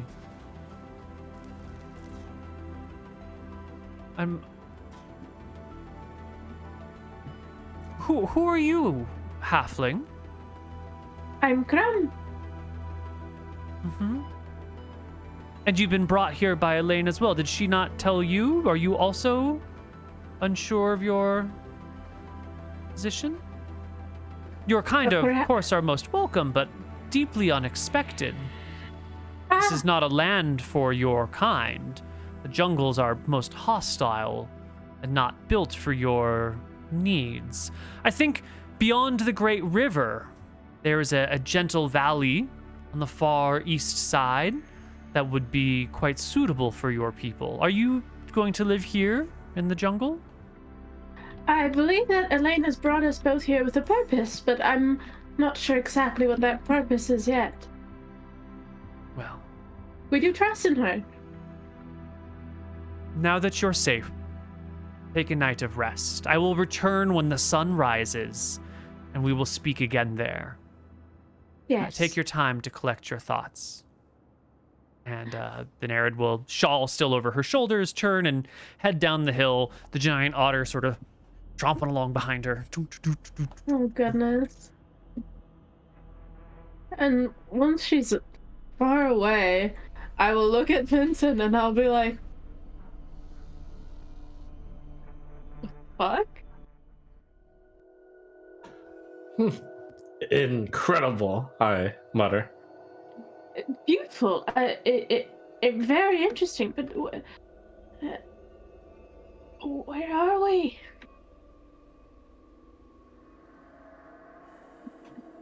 seems like something we'll have to figure out. She- But we'll get to find out more tomorrow. Yes. Do you think she's an elf? Do I know what a Nereid is? Yeah, it's a water spirit. It's a semi it's like an elemental related thing. They're not native to this plane. In your trainings and learnings, once upon a time when the world was fresh and new, there were a lot more like natural elementals that existed to help create the world. That, those are the rumors, those are the legends. And I'm telling you because it sort of tracks with what you're seeing here. This is a newly created land for the first time in 5,000 years or something. And here is one of these elementals or elemental kin who appear to be helping or assisting or around for it. I think there should be more questions than answers, but that's the vibe that you would get. Do I know enough about history that elves have lost a bunch of land? Oh, totally, yeah. Well, the elves in Arcadia, where you're from, used to have a very large section to the north of Arcadia, and there was this red dragon named Scoria who kind of ruled in the north of Arcadia for a long time and was constantly burning down like elven forest sections, and the elves were at war with Scoria. And Drekis eventually killed Scoria, and around the time that Scoria died, the elves just sort of pieced out. No one knows exactly when it happened because it's not like there was regular trade between them. It's just that sometimes someone went to go see them and they weren't around. Then someone was able to like walk into their forests when they wouldn't normally be able to, and then reported back that like the elves seemed to be gone. So the elves have left Arcadia, and their land was, heavily damaged and destroyed and set aflame by red dragons. Are elves evil in your world like they are in some other worlds? No. They're just people, just chilling. Yeah, they are some of the first creatures to exist on this land. They are super long-lived. They're generally considered like good creatures. They are creations of Martha, goddess of life, and Loomis, god of the sun. I mean, a lot of gods worked on them. Mm-hmm. Are they no longer Astaire people?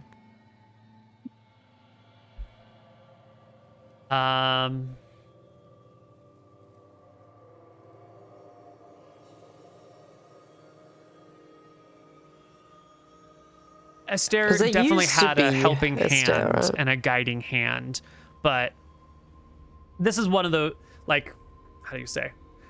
A lot of the lore of the world is pretty subjective, and if you talk to one person, they say this is the way the world is. You talk to someone else, they say this is. So if in previous campaigns you have heard that elves are the children of Astaire, I don't want to say that is not true anymore, but I would say that what your characters would know is that they are more tied to life and creation than they are to law and order. Right. So just, try and manage multiple conflicting origin stories. Yeah, I'll check in on Elain at this point and be like, all right, well, I think Elain might be having a medical episode. 1 second. I'll be like, Elain, are you all right? I'll like touch her shoulder. Are you all right?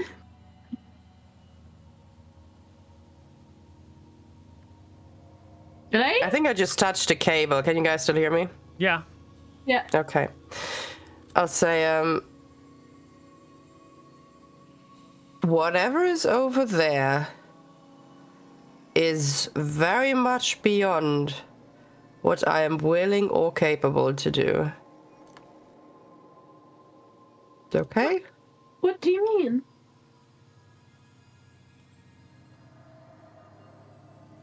I'm good with the sword. Okay? I'm a decent defender. I can arrest people, I can throw them into prison. I can hold down a fort. Okay? I will do all these things. But talking to that water lady with the giant otter? I don't know what that was, and I want nothing to do with it.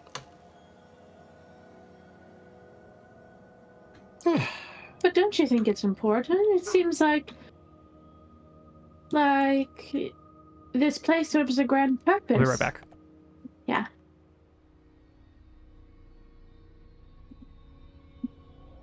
I don't think I'm grand enough for whatever that purpose is. What, do you want to walk into, what did she call it? The lands prepared for the Fae? Is that where you want to go?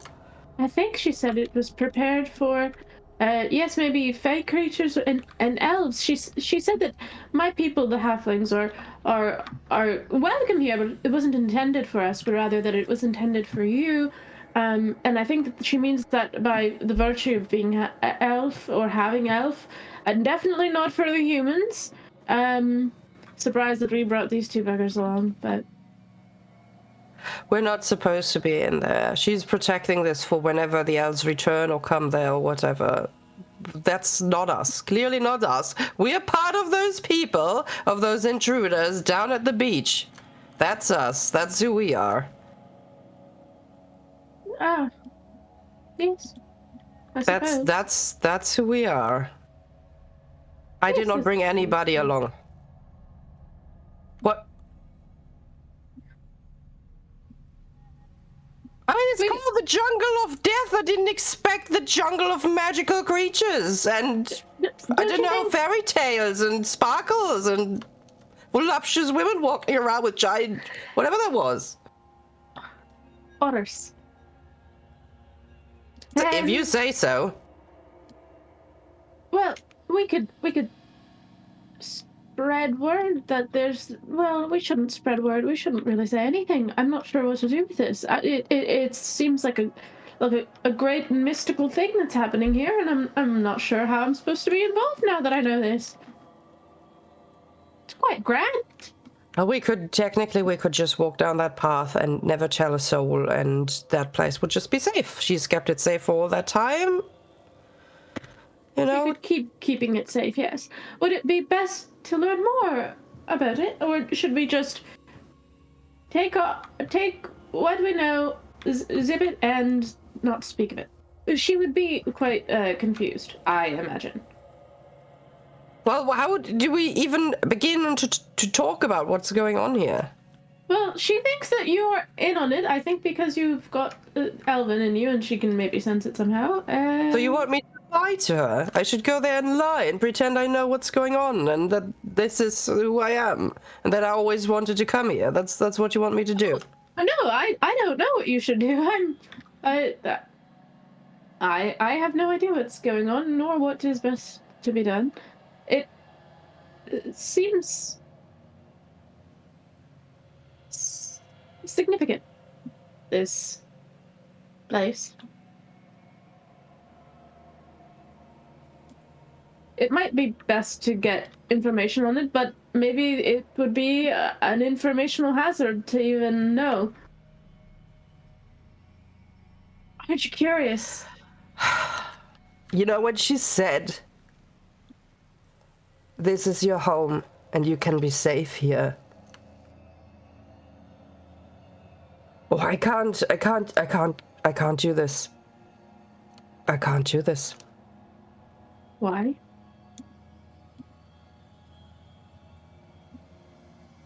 I can't try to be human the entire time just to walk in here to pretend that I'm actually an elf.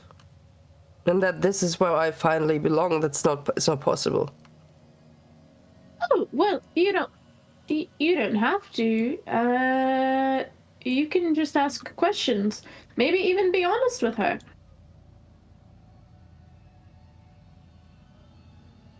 You are an elf. She seems to very much value that. So, if I said that I was lying, then she'd be like, oh, well, hell to you. And of course, Vincent, oh, God, I don't want to know what she'd do to Vincent, but, you. Fine, then I will tell her. I'll tell her the truth. Yes. She said she'd be back in the morning, so we can just expect to see her then. Okay. Right. Let's get some rest then. I probably can't sleep anyways, but let me at least take the first shift of night watch then. You can pitch a tent. You can settle down for the evening. Sounds like you're taking first watch. Vincent, did you have anything you wanted to add to all of this? No, everything sounds good. Elain, you're taking first watch. Is this just because you can't sleep or because you want to do something once everyone else has gone to sleep? So I actually cannot sleep whatsoever. This is bothering me. This is I thought we were going to find, I thought maybe we'll fight some elementals. Maybe we'll find some magic contraption that helps Vincent or something. I did not think there was an identity crisis just up the hill, or I wouldn't have gone in the first place. So now we're here, and Elaine is not particularly happy about this. All right. It's difficult. See. Well, the morning comes, everyone wakes up, and sure enough, the Nereid rises from the water once again, and with her shawl and her giant otter in tow, ascends the hill and rises up to meet the four of you. Friends. Family. Companions, visitors, guests. Yeah, say that again. How are you Good this morning. morning? Wonderful. Quite good, good. Have you had anything to drink? She will take off her shawl and hold it out and sort of like twist it, and water will begin to drip from it. If anyone needs it, you can just cup your hands under. Sure. I'll drink some water from the Nereid shawl. Why not? Why too. not? Okay. Why Thank not? you. Yep. She gives you clean, clear, fresh, delicious water. This is the one time that we're going to break from Santa Barbara tradition. Santa Barbara has the hardest, most mineral-laden piece of shit water in my entire life. It is bad. It is terrible. We're not doing that to you guys. This is delicious water. Thank you. This is like Lake Hetch Hetchy, delicious San Francisco water. These are California references. I don't expect anyone else to get them. I most certainly don't. I'm Canadian, but it's good water. It's good water. We have bad water in Santa Barbara. Good water. Bad. I mean, it's healthy, but it's just very hard. Ugh, It tastes like drinking sucks. rocks. ew. Yeah. Anyway, she gives water for everyone to drink. She puts the shawl back over her shoulders. Looks at the four of you. Elain, do you have any needs that I can help you with? A place to direct you? Are there more coming by way of sea? I did not expect this to be the... But I suppose you're only half of an elf, so the normal means of transport might not be available to you. I need to talk to you about this. Of course. Okay. Please don't interrupt me. This is already taking way more energy than I possibly have. So, I have no idea what is going on. Okay, I was never meant to be here, and I don't think anybody of us was actually meant to cross that creek and come up here. We did, but I don't think we were meant to. I am a half-elf. I do not come from here. I come from Drekis, from Arcadia. I don't know if these words even mean anything to you. And the only half-elf on this island is the man who's actually in charge of that outpost full of, pests that you talked about yesterday. That's the other half-elf. There's only two of us. There's no elves. Most elves have actually left recently. We don't know where they went. I did not inquire. I don't even know. I have no connections to other elves whatsoever.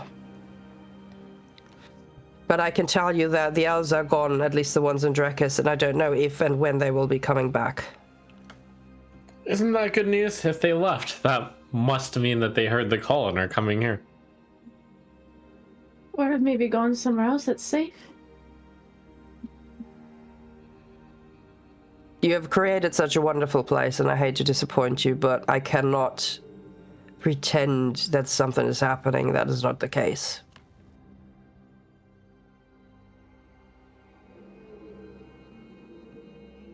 And if you need to punish us for crossing this border, then, you know, you can punish me. Clearly, I'm the one who's the biggest farce right now. But let the others go back. No, I was the one that used my half-footing feet to cross it. I didn't know what we were crossing into, particularly. You have not heard the call? You have not come here to make your new home? No, we have, but not in the way that you're implying. We've come here because we wanted to make this island our home. That's correct, yes. We wanted to help people here. But I was called here by the people who already live down here. By those you don't want in this place, which I do respect. But there's no elf that told me to come here.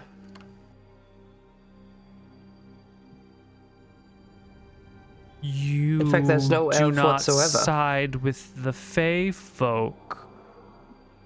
You don the armor of men because your alliance is with the human empires. I'll say, my father was an elf, and I've never met this man in my entire life. And it was the humans who've taken me and raised me, and I fought for them, yes, because no Fey folk has ever called me for anything. She looks to Vincent and his silent companion. And you are not invited guests into the Elven homeland. You are human interlopers who have arrived before the people for whom this land was made, seeking to plunder it for your own desires. Well, I don't think it's necessarily that. I think that they've come at request of Elain. I just think that Elain isn't necessarily connected to her elven background or history. As she said, her father never introduced her to it. It's quite sad, if you ask me. Yes, I just follow Elaine. And who is to say that she wasn't called? Because calling works in strange and mysterious ways, no? It does. She found her way to the island, and we followed her. She is our leader. We do swear our allegiance to her, not the other way around. What they say is true. This is a land made for you. And whether you were hoping for this or not, this is meant to be the homeland of your people for what time remains. What time? What do you mean, what time remains? You see, she really doesn't know anything. I mean, neither do I, but she really doesn't know. You're mortal. You have... She looks you up and down. 130 years left of life. Are you not here to... No. Take some time. Think about this. This paradise built for your ancestors, your people, your kind, made specifically tailored to protect them from the other shorter-lived creatures. Maybe you weren't called here to live here. Maybe you were called here to keep it safe. There are already humans living on the coasts. Maybe your purpose is different. I'm a simple water spirit. I don't know the grand plan. What? Okay. I will give you more time. Who would I talk to here to understand the grand plan, then? did they just create this place and then they left and that's it? Is there no way to understand all this? I wish I could help you. I've done my part. My part is holding back those that would cross through who might fear, who might not know that crossing the mountains and coming through the river is a necessary part. Kept the intruders at bay. I talked to kind of both Elain as well as the Nereid. Shouldn't we tell her about the other part of the island? What other part of the island? I'm surprised that you haven't kept in touch with your fellow Nereids. We speak every year or so. Well, you may want to look to the east. I don't know if you know of the Nereid, which was keeping one of those passes safe, but it appears that people can pass through it. There's a group of orcs and led by one human that have apparently crossed the mountains and are sitting in an old big fortress. Her Yes. light skin sort of flashes with the wine colors of the sea during a storm as you mention these things. Her brow furrows. She clutches her shawl tighter to her. The otter rears back up on its hind legs, standing, at least 5 feet tall right now. If it could be. All right. Calm down, buddy. Calm down. Say, they are very dangerous people, and they... Listen, if you would give us a chance, okay, we could try to keep this island safe. We really could. Under your guidance, we could probably figure out a way to make all this work. Okay, I'm really not qualified for this, but I would try my best. You are the only one here. You're the first to arrive. I don't know if that means anything. Isn't it just plain happenstance that I'm the first one? Could it have been any other half-elf that was the first one? What does it even mean to be the first anywhere?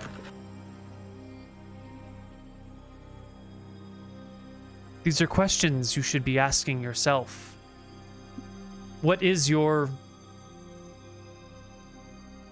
Who are you? Is this your home? Or are you an intruder?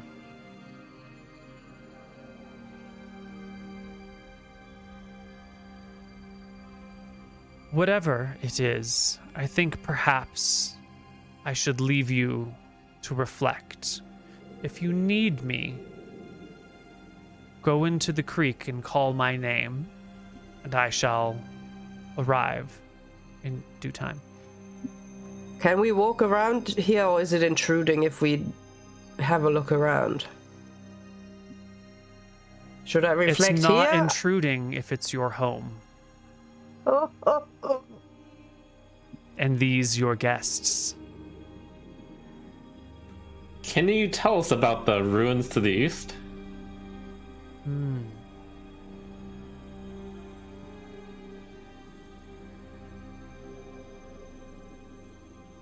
I am aware, vaguely, that there are remnant structures from long ago scattered across this land.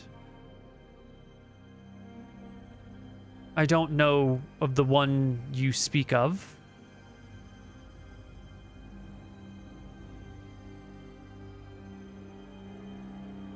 Could you be more specific? I believe they call it Fort Kachuma, but I don't know if they gave them that name.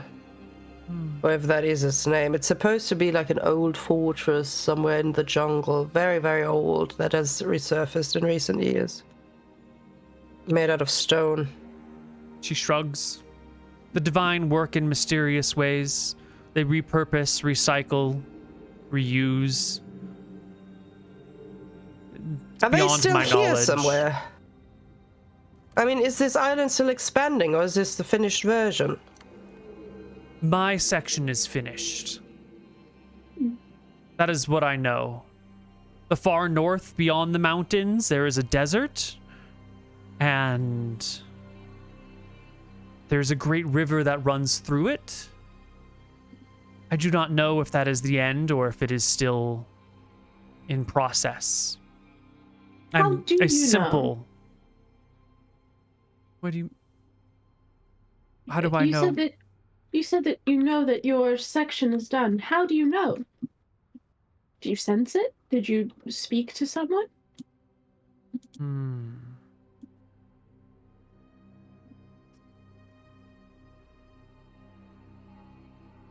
You don't have a sense of your destiny, do you?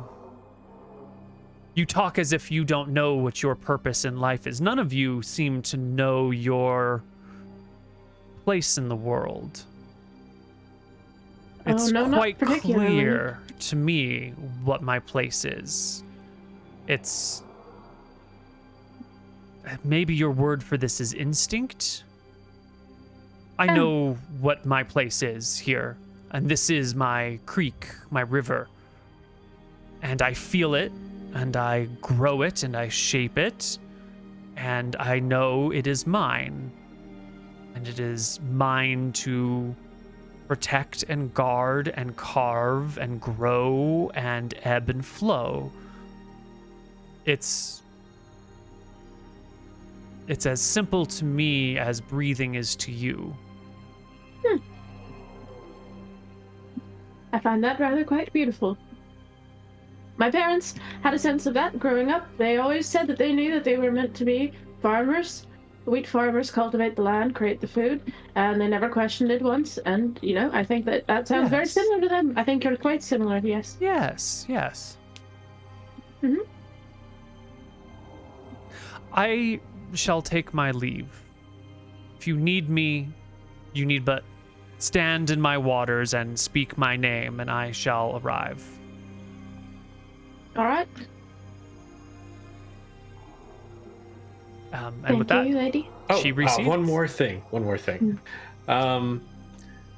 The place inward into this jungle a little bit, has there been a section around here that's been prepared for newcomers?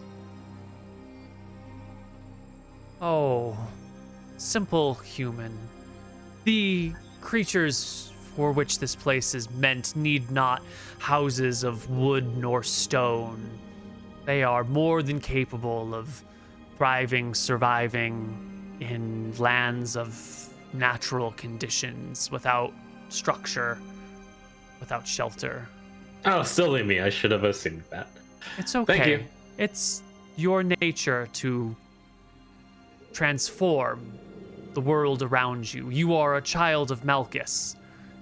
It is your instinct. You need not apologize for who you are. Very understanding of you.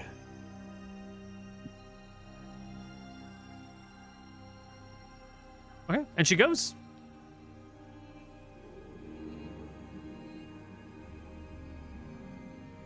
Fantastic. Yeah, So you're it's still very going to interesting. split this land with the orcs? Kind of fucked up now. Kind of fucked up now. Oh.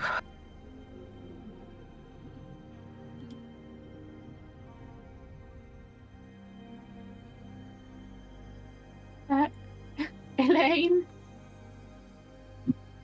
I don't think it's a good idea to give this to the orcs anymore. Oh no, what have we done? I think it's perhaps too precious. What makes it so precious? Tell me. Well, I mean, you can't deny that humans are kind of taking things over, can you? That places for peace and Fae have kind of, you know, gone away over time. I think that, well, this lady's quite lovely and she stands for peace. You know, that's quite good.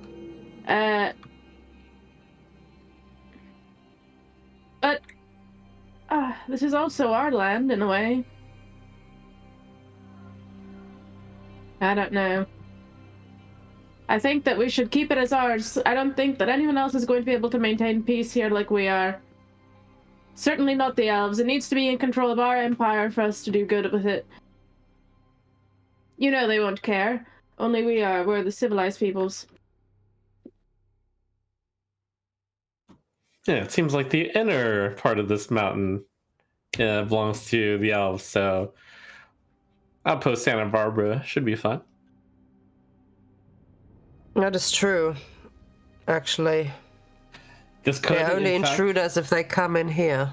This could even be our great opportunity to make amends or foster relations with the elves even further. There are no elves here, Vincent. Someday there will be. The elves left our homeland for a reason. They probably are finding their way here as we speak. Well, I think it's important we remain under control of this piece of land, if only for our empire making sure we can do the right thing. I don't think that the orcs will care at all about what is right and wrong. That is up to us and our silly human empire to maintain the peace.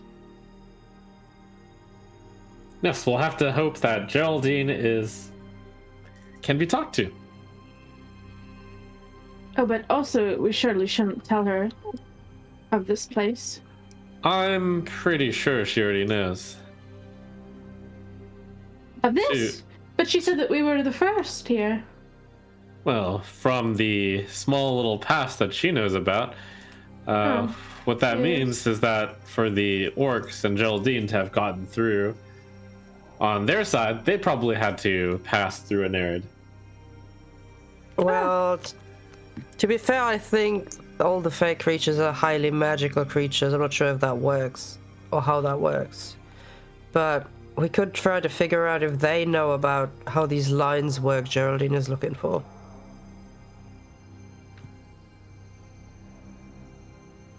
What are they called? Ley lines? Mm-hmm. Great. Yeah, we can ask her. That might lead us to Geraldine. Yeah. I'm still not sure if what this has to do with me, but I don't want this to fall to the orcs. Not to Whatever put it on is. any pressure towards you, but you might be the chosen one. I do believe in fate, Elaine, and I think that perhaps your ancestry has something to do with us being here. Who knows? Maybe we were sent here for a greater divine purpose, Elaine. With Yes, You the said divine you weren't. purpose of walking through this creek as the first person. That is truly a way to be chosen. You said you weren't called, but you were the one chosen to lead this expedition to Outpost Santa Barbara, and then you were the one who decided to come over here instead of taking my suggestion of a 2-week vacation. Well, And you are the only half-elf in between us. You have a connection to the Fae, and your blood courses through your veins. Maybe it's your greater calling to get the elves to this area. Yes, like Anna said. Well, let's calm it. Let's calm it with that calling, shall we? Yes. I don't think. Well, I guess if you want to protect something that does not make you an intruder, even if it doesn't necessarily make it your home. So, how about for now we'll stick to a protector instead, and we'll see where that takes us. Yes. Oh, So where to? Let's call for this Nereid again. Or we can explore the land. Just for a little. let's See what's explore a little bit Yeah. and just get a feeling for what it's Yeah. like, I think. A vibe check, if you will. We should get the directions. And you should always ask for directions. I hope time works the same in the jungle of death as it does outside. We might already be 50 once we step. Oh my god. I didn't even think of that. That'd be so fucked up. Krob would have to go visit like 20 tombstones. Holy shit. I think finding out where the closest ley line is and then going for there was a great idea, which I'm afraid only the Nereid might know. Yeah. If you could call for her, Elain, I feel a little bit... Fine. I will call for her, I guess. So I'll go to the creek and I'll stick my hand in and I'll call for her. In your plate mail and everything? I imagine you armor up in the morning. No? In my plate mail and everything, Neal. Excellent. Do you dare drowning me on this day? Yeah? Let's figure it out. Does anyone remember the Nereid's name? Yes, I have it written down. It is... It's Nereid! I'm kidding. No. Skeely. Skeely. Excellent. You call Skeely, and it takes a few moments, but you can see like the waters rise as you call her name, and then they drop again, letting you know that your call has been received. And a few minutes later, she will arise from the water, but like only from the waist up does she emerge. The rest of her is in the like 3 or 4 inches of water that rests between her and the bed of the stream. The shawl like hangs off her shoulders and falls into the water, disappearing, kind of looking more like foam on the sides of the creek at that point in time. So she's like, her head's roughly at your hips as she looks up. Yes. So I get real close with my face and I'll say, I'm not somebody who makes quick decisions, unfortunately. And I also don't have the time to think all this through for years either, because I'm only half of my people, so... Oh. I've been here for a day and I feel like this is a very precious place. I can feel it. I don't know my purpose or if this really is truly me walking through as the first and being the, coming home or whatever. I don't know anything about this, but when I'm here, I can feel that this is to be protected. And I would like to see more of this place. And I would like to do it peacefully. And I don't want to destroy anything. I'd like to preserve this as best as I can, but I'm not very knowledgeable.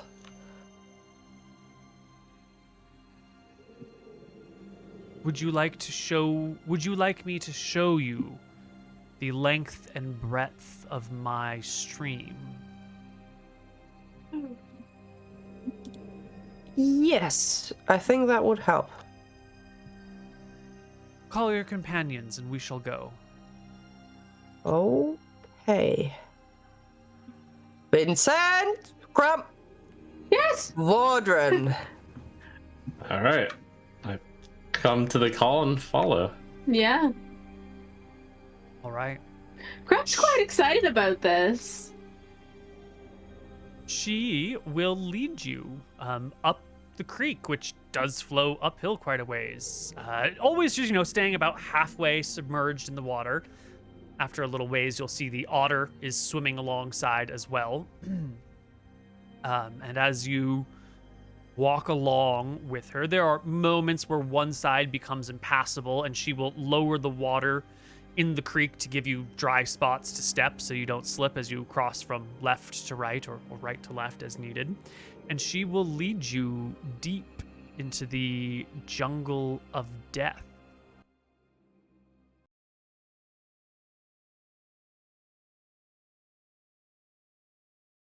That's good. Yeah. Maybe the jungle of elves. The jungle of life and the jungle of creeks, not the jungle of death.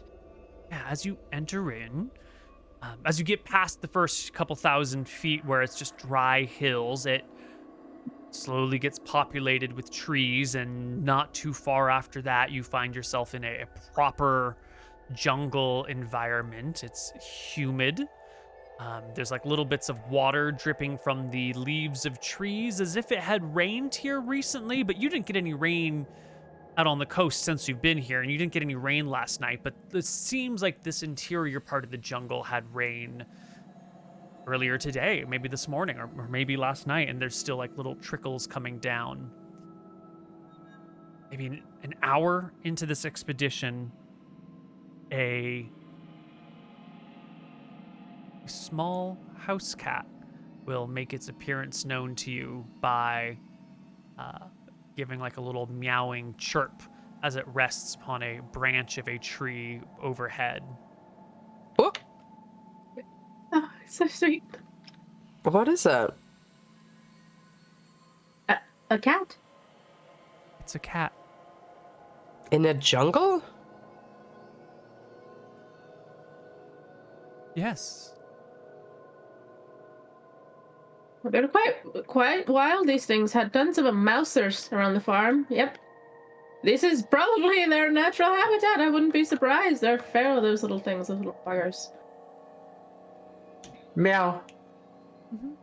The cat looks at you, grooms itself, and continues to gaze upon you, but the Nereid keeps going, ignoring the cat, and the party follows. She will pass by strange rocky outcroppings. Like in the middle of the creek, there is this almost, it's not quite obsidian. Obsidian has like a really glassy texture to it, and that, you know, the edges of it you can kind of see through a little bit, but it's similar to like a dingy, dusty obsidian stone that sort of juts out from the middle. It's maybe Can 3 I feet ask tall, her what 2 that feet is? wide.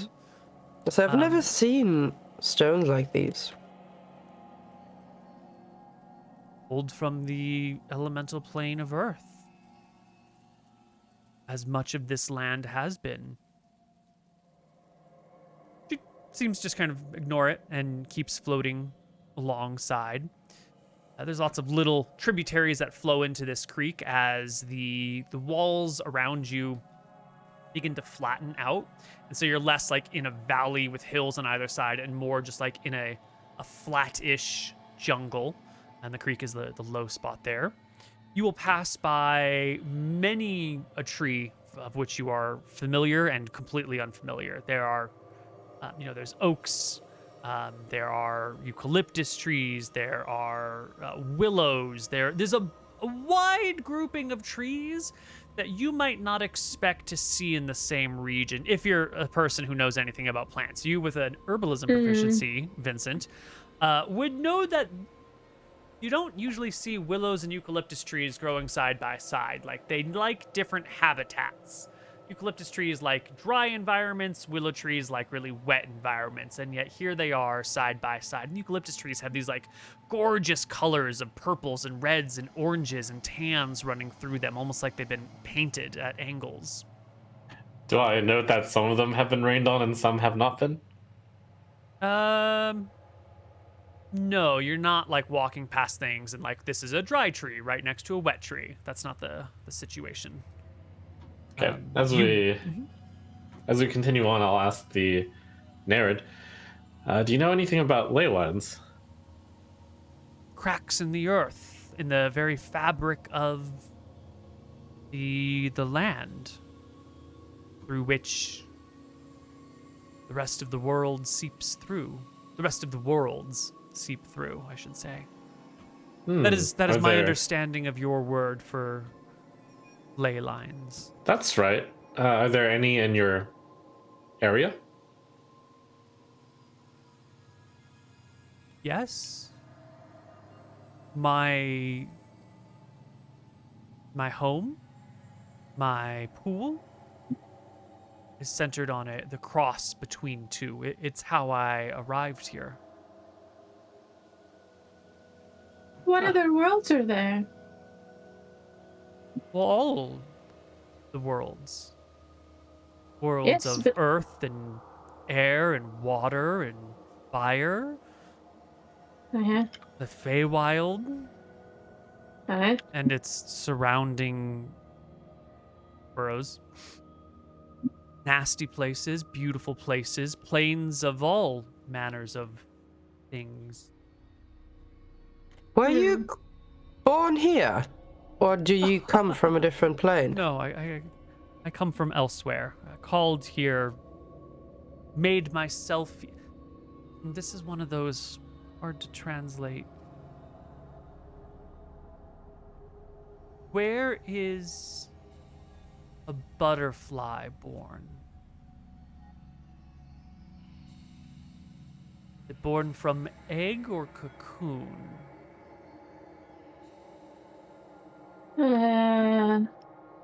From an egg, because then it turns into a butterfly. Then I am not from this place. Ah, Where were you? Where are you from then? Um,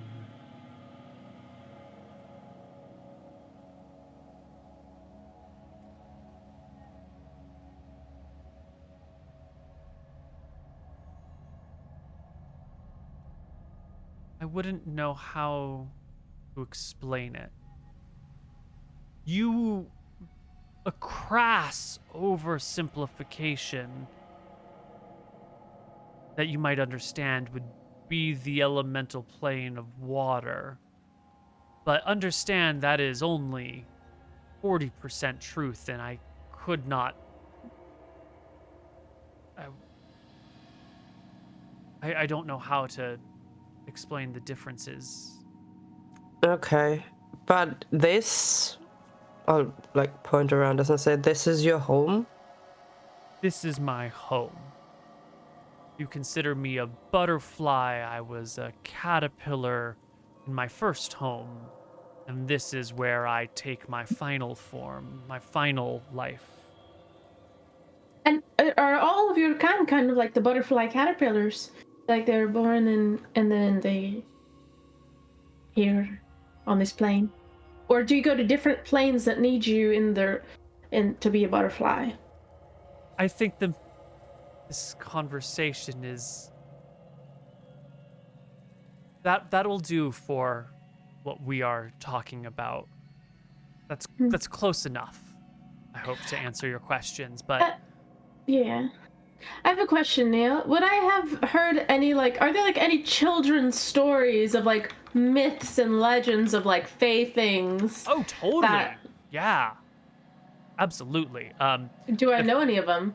You would know a lot of them. There's all sorts of, Fey-esque creatures around. Elves are the most civilized versions of them. They're the least threatening and the least dangerous. I mean, they're super fucking dangerous because elves are hundreds of years old. So every elf you run across is like a 14th level fighter or like a 15th level mage because they've just been chilling around for 600 years and they got plenty of time, right? But there's lots of other things like pixies and sprites who are small little creatures and seemingly cute from a distance, but they have pretty potent magics, and they usually put people to sleep and then fuck with them and leave. But sometimes they can actually charm you into doing things that are dangerous to yourself. There's other fey folk who are more like satyrs and leprechauns who are But a these little are bit more... for sure existing. Totally. I mean, yeah, totally existing. Yeah. I'm looking more You've for never seen one, but you're pretty certain. Everyone talks about leprechauns like they're a real thing. Yeah. Oh, I was looking for like a unicorn kind of fable, and then asking her Yeah, but Remember unicorns are real in this real? world too. All the fables are real in this world is the problem. Okay. Or got if they're it. not, you have no reason to believe that they're not. Got it. Okay. But you'll pass stags. You will pass very large cats, big cats. Big cat style creatures. But no other seemingly sentient beings around as you peruse this jungle. Eventually, after a few hours, the tree types change and you come into an area that is laden with these broadleaf trees that have these dark green fist-sized fruits hanging off of them. But other, it's a jungle, you know? What do you... It's a strange, peaceful, serene area with a weird variety of trees, weird variety of plants and shrubs and grasses and herbs and ferns that grow around it. A mix of natural creatures, plenty of birds. That cat keeps following you. That house cat that you saw earlier with the red fur, I didn't say it was red at the time, but it is red, seems to continue to follow you. Why is the house cat following us? You should ask it. I don't know. I don't know everything. I'm just a simple Nereid. I cannot hope to possibly enlighten you on all of existence. I will ask the house cat. Excuse me, little kitty. Cat. Why are you following us? And I'll look at him.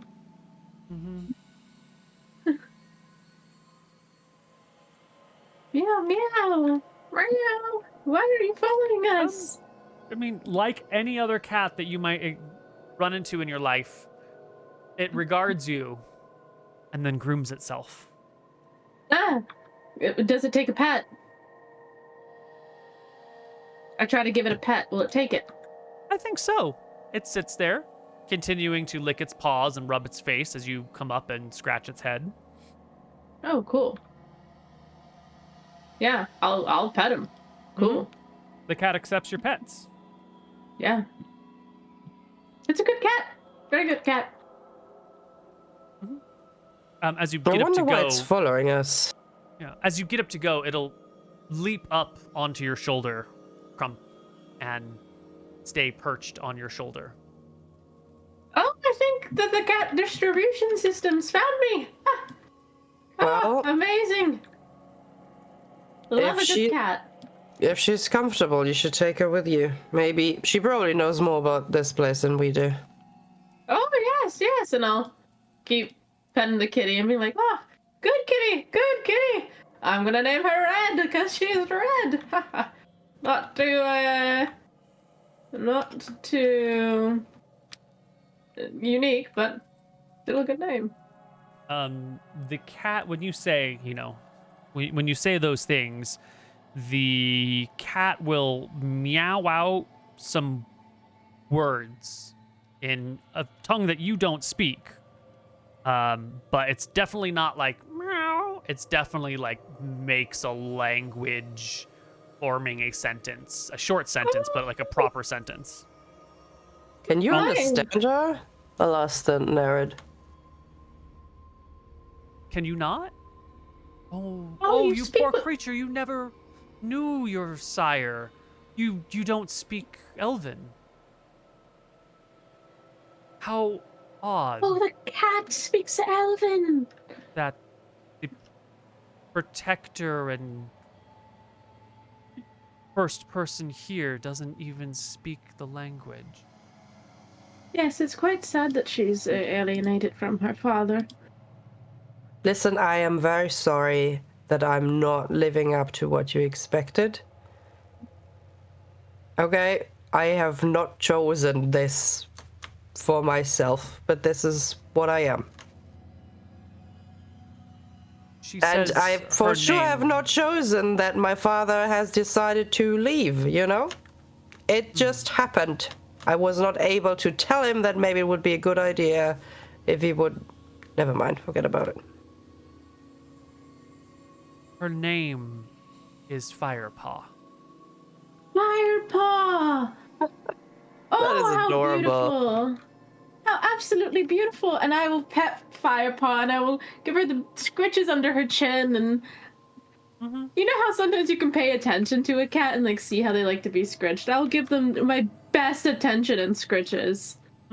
Yep. And she will let you know when and where those scritches should be and when you should stop.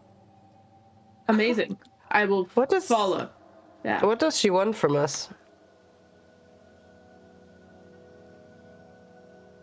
I don't think anyone has anything they want from you. Huh. She wants a little love, a little scritches. I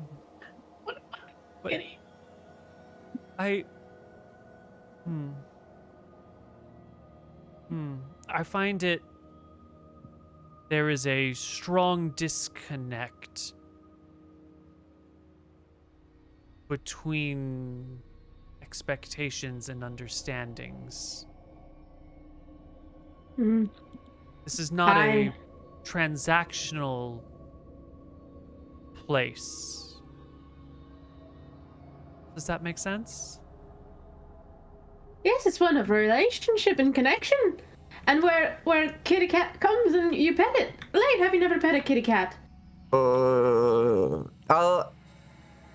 put out my hand very slowly towards the cat. Does she hiss at me or is she friendly? She just What do you expect her to hiss? grooms herself. She seems, not friendly, not unfriendly, just sort of, I'm a cat, you're a person near me, your hand is near me, but Okay, I'm doing my own I'll thing. very slowly approach with my hand and I'll try carefully scratching behind her ears a little bit. It's a good place to scratch. Yeah. Very yeah, good. She doesn't care. She just does her own thing. I'll just say, huh.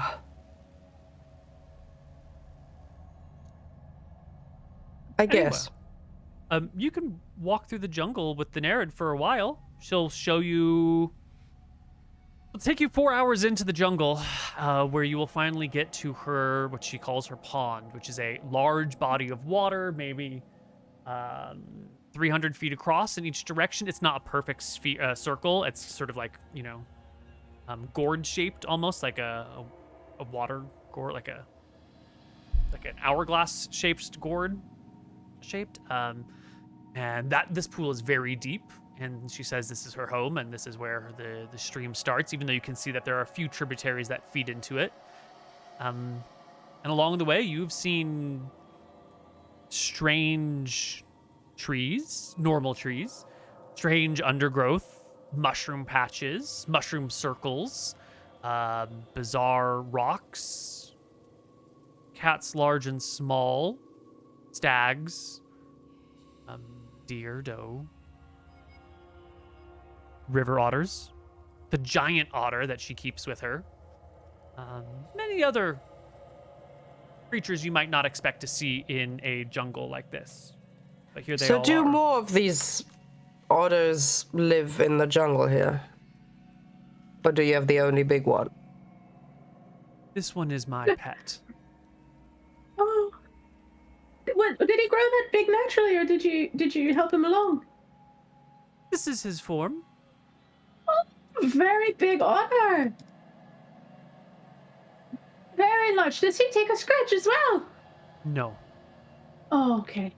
Oh, it's a goddamn shame. Does he have a name?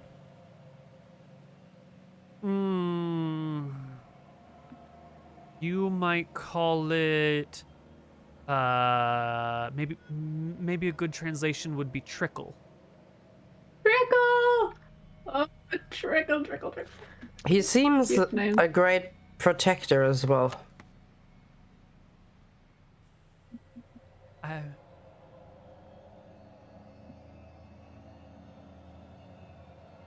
What made you choose him as a pet? How did you come acquainted with Trickle over here?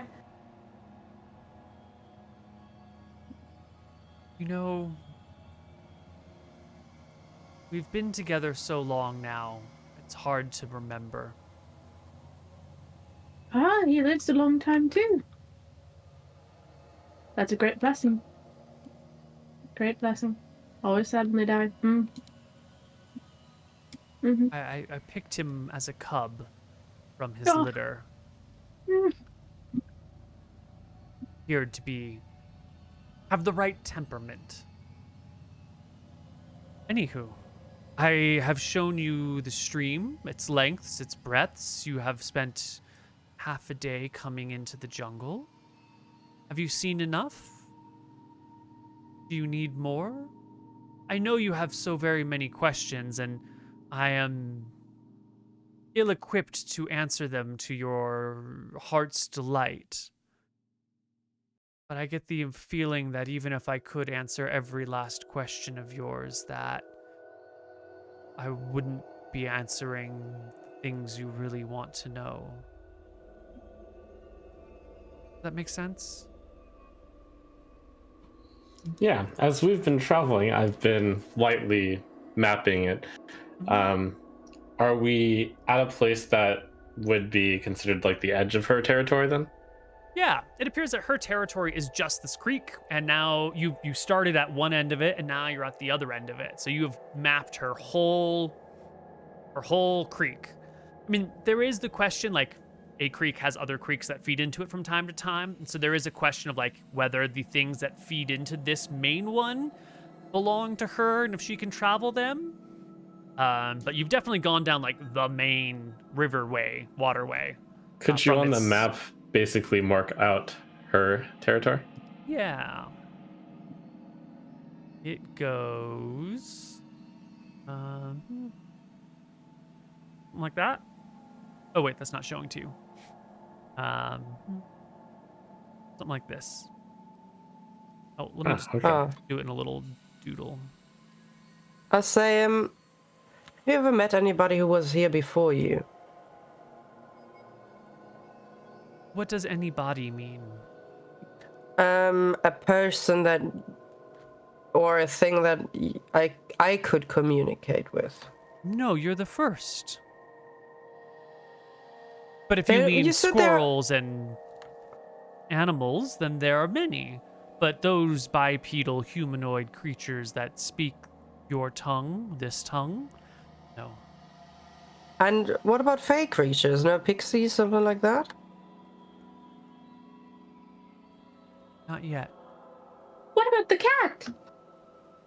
The kitty cat speaks Elven. He shrugs. I suppose. But it is a cat. It's not one. It's a normal cat that just speaks Elven. It's an elven cat. An Elven cat. Yes, but cats are hardly conversationalists. Are there Nereids all around your area? Like one to the west, one to the north, one to the east? Many of the rivers and streams here are occupied by their appropriate spirits, as are the boulders and the winds. The mountains are occupied by their respective spirits. The air, the winds that blow. How will they know that we're not intruders, though? I don't understand. I mean, do they all know that we are supposed to be here?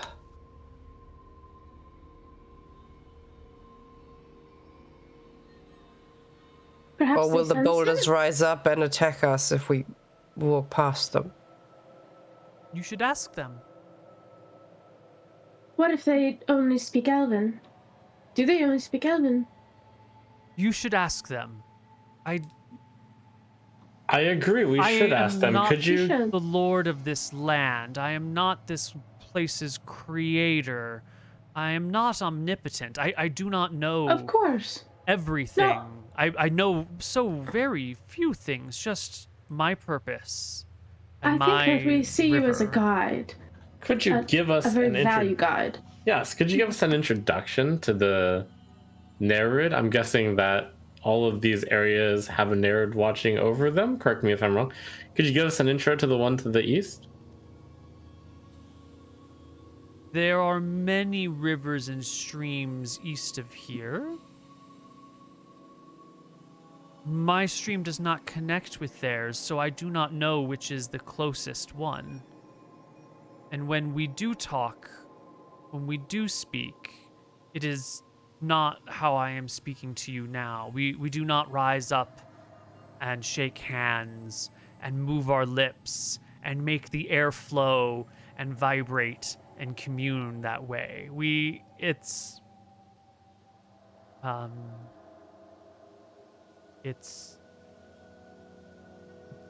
It's vibrations in the deep of the water from where we come long ago. We don't what a God, the mortal tongue, it does not we speak on our own plane, through our own plane. And my awareness of their locations is minimal. I know of the great river and its many spirits there. That is far to the north.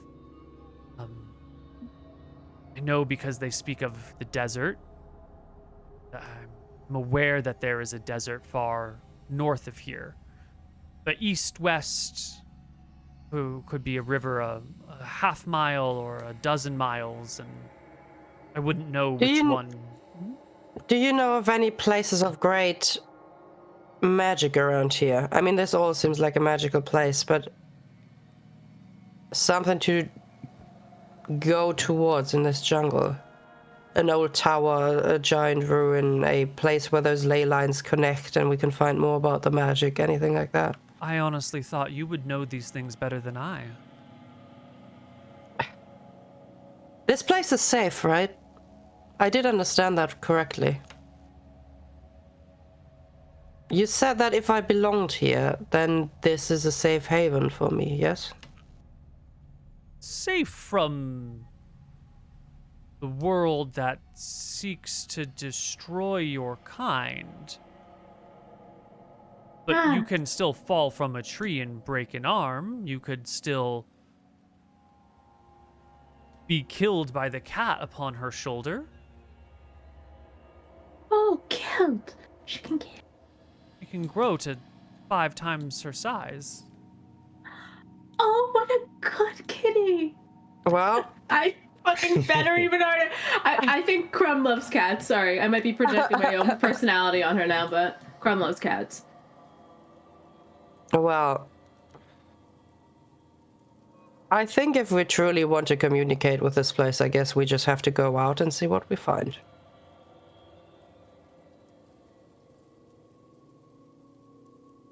There's no guide here. There's no waypoints. There's not really any roads as far as I understand it. I look at the Nereid. So... She shrugs. And if we get lost, we'll have to ask the spirit to lead us back. And hope they are willing.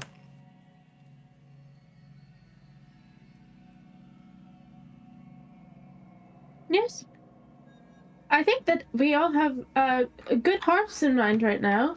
None of us are trying to hurt this land, and, well, I think that you are connected here somehow, Elain Pentolin. So I think that we'll be okay. I truly believe that. What does Pentolin mean? No, I have no idea. It's a lovely name, though, isn't it? Mm-hmm. You mean the last name? Mm-hmm. It's not my... It's not my elven name, it's a human name. Let's see. Well, friends, I have brought you to my pool. If you need to leave, follow my stream and it will take you out the pass. You know how to reach me. I will leave you. And for now. Yes. I'll look at her and I'll say, Skilly, I just wanted to say that me not being what you expected or maybe what you hoped for is none of your fault. It's not your fault at all. How could it be? Good. I just wanted to make that very clear. I don't want you to feel bad about me stumbling into this.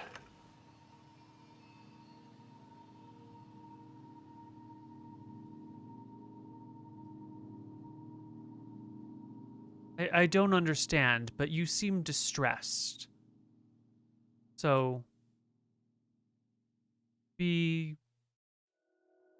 at peace? Well, I will try. Don't have much of a choice, do I? I guess this is the first time there's no manual for what to do in this situation. a hand? Do you need help? Emmanuel. Yes? Is there help?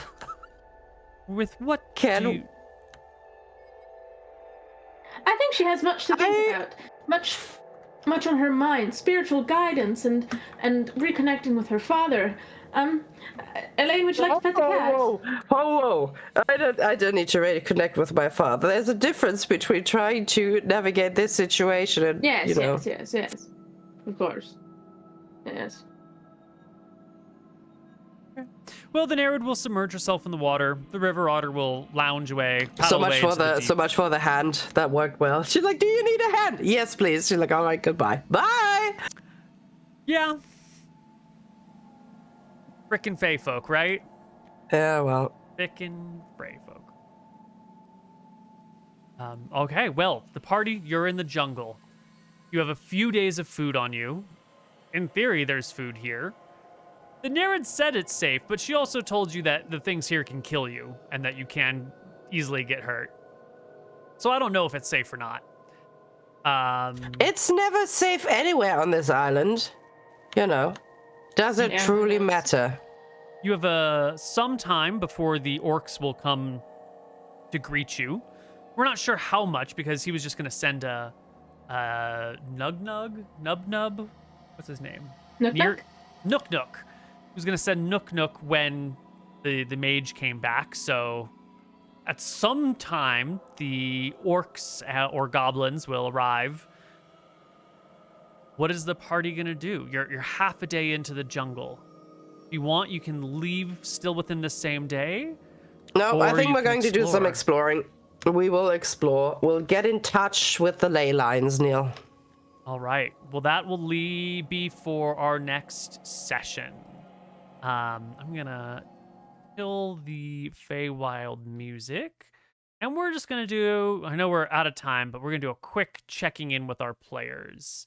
And we're going to start with Vincent. Vincent, the narrative was pretty clear that your entire people are monstrous genocidal maniacs for whom a safe haven had to be created to escape from. She clearly has a low regard for everything about your people. How comfortable do you feel in this space? Let's see. Is that meaning how much do I think that's true, or? Well, I'm just trying to give you a prompt to give you something to reflect on. I could definitely see it. I think that they've done something admirable here, and I'd like to help let that happen. You're cool with making this an Elven homeland and not claiming it in the name of Drekis? Yep, that's fine. Dude, what about the people on the coast? Aren't you supposed to be helping them out? Yeah, we can stay on the coast. Okay, so for you, there's not a conflict here. Everyone can find a peaceable solution. Humans on the coast, elves inland. Yeah, it makes me wonder a bit more about if we can possibly find common ground with the invaders, though. That's caused a snag. Yeah. What do you see any solutions yet about what that might look like? Well, if this Geraldine is somehow as understanding as me, we could possibly all leave this to the elves, but this is starting to look pretty doubtful. But we'll have to wait until we talk to Geraldine. Next up is Crumb. Hello. Your job. I I have a specific prompt for you because your job here is to represent the Empire's interests and make sure that what needs to get done gets done for the good of the Empire. Yes. How does this whole, this island's built for elves play into the fact that, like, Drekis claimed this island already? Is it just like elves are late so they lose, or what? No, I think the way that Krob was thinking about it, first and foremost, I think I had to catch myself because I was going way too happy-go-lucky elfie, and then I was like, wait, I'm supposed to be here for the Empire. And so perhaps with a mixture of both of those interests, though I'm trying to separate them out, I think that our Empire is great, that we represent good against the evil of other empires, and that if this island were left to other empires such as the orcs, that it would fall to ruin because they are savage people and no other empire knows how to rule like we do. No other empire can bring peace to lands. They're just, horrible. So that we need control over the space. It needs to be a counter to kind of like elves, probably what they would want to like self-reign, have it themselves. We need to have ownership of the land so that we can protect it. Only you can protect this land so the elves can reside here safely. Yeah, a bit like condescending, like, oh, you can't take care of it yourself, but like that's kind of our empire needs to control this land because we need to defend it against the other bad guys, Got it. The worst guys. We're one of the good ones. Got it. Okay. Yeah. Elain. Yeah, all right. It's a little complicated. Where is your alliance? Are you an elf in Elven territory here to protect it from those who might do it harm? Or are you a leading knight of an important and ancient family here to claim this land for your people who raised you and cared for you when everyone else abandoned you, who gave you home when everyone expected that they probably shouldn't? I think Elain has tried so far pretty successfully to avoid that part of her life. She could have at some point tried to get in touch with her elven side and try to, I don't know, read some books, learn some Elvish, do all these things when she hasn't. Because she was very convinced where she belongs, and now she meets like this water lady who's like, oh, you have no idea where you belong, do you? This is the elvish cat. That's adorable. And I think she's very lost. She's very lost right now in these woods, but she also knows that she doesn't want to leave anything to these people from Solemn. So far, she's only seen those orcs, and she does not trust these people. And she's more fascinated by these woods and its story and this whole. I mean, it was literally created by the gods, right? If there's something you protect, then that should probably be this area, whatever purpose it is. And having the opportunity to rise up to the task and be the one to protect this place, maybe even to also protect the people who live on the shore, right?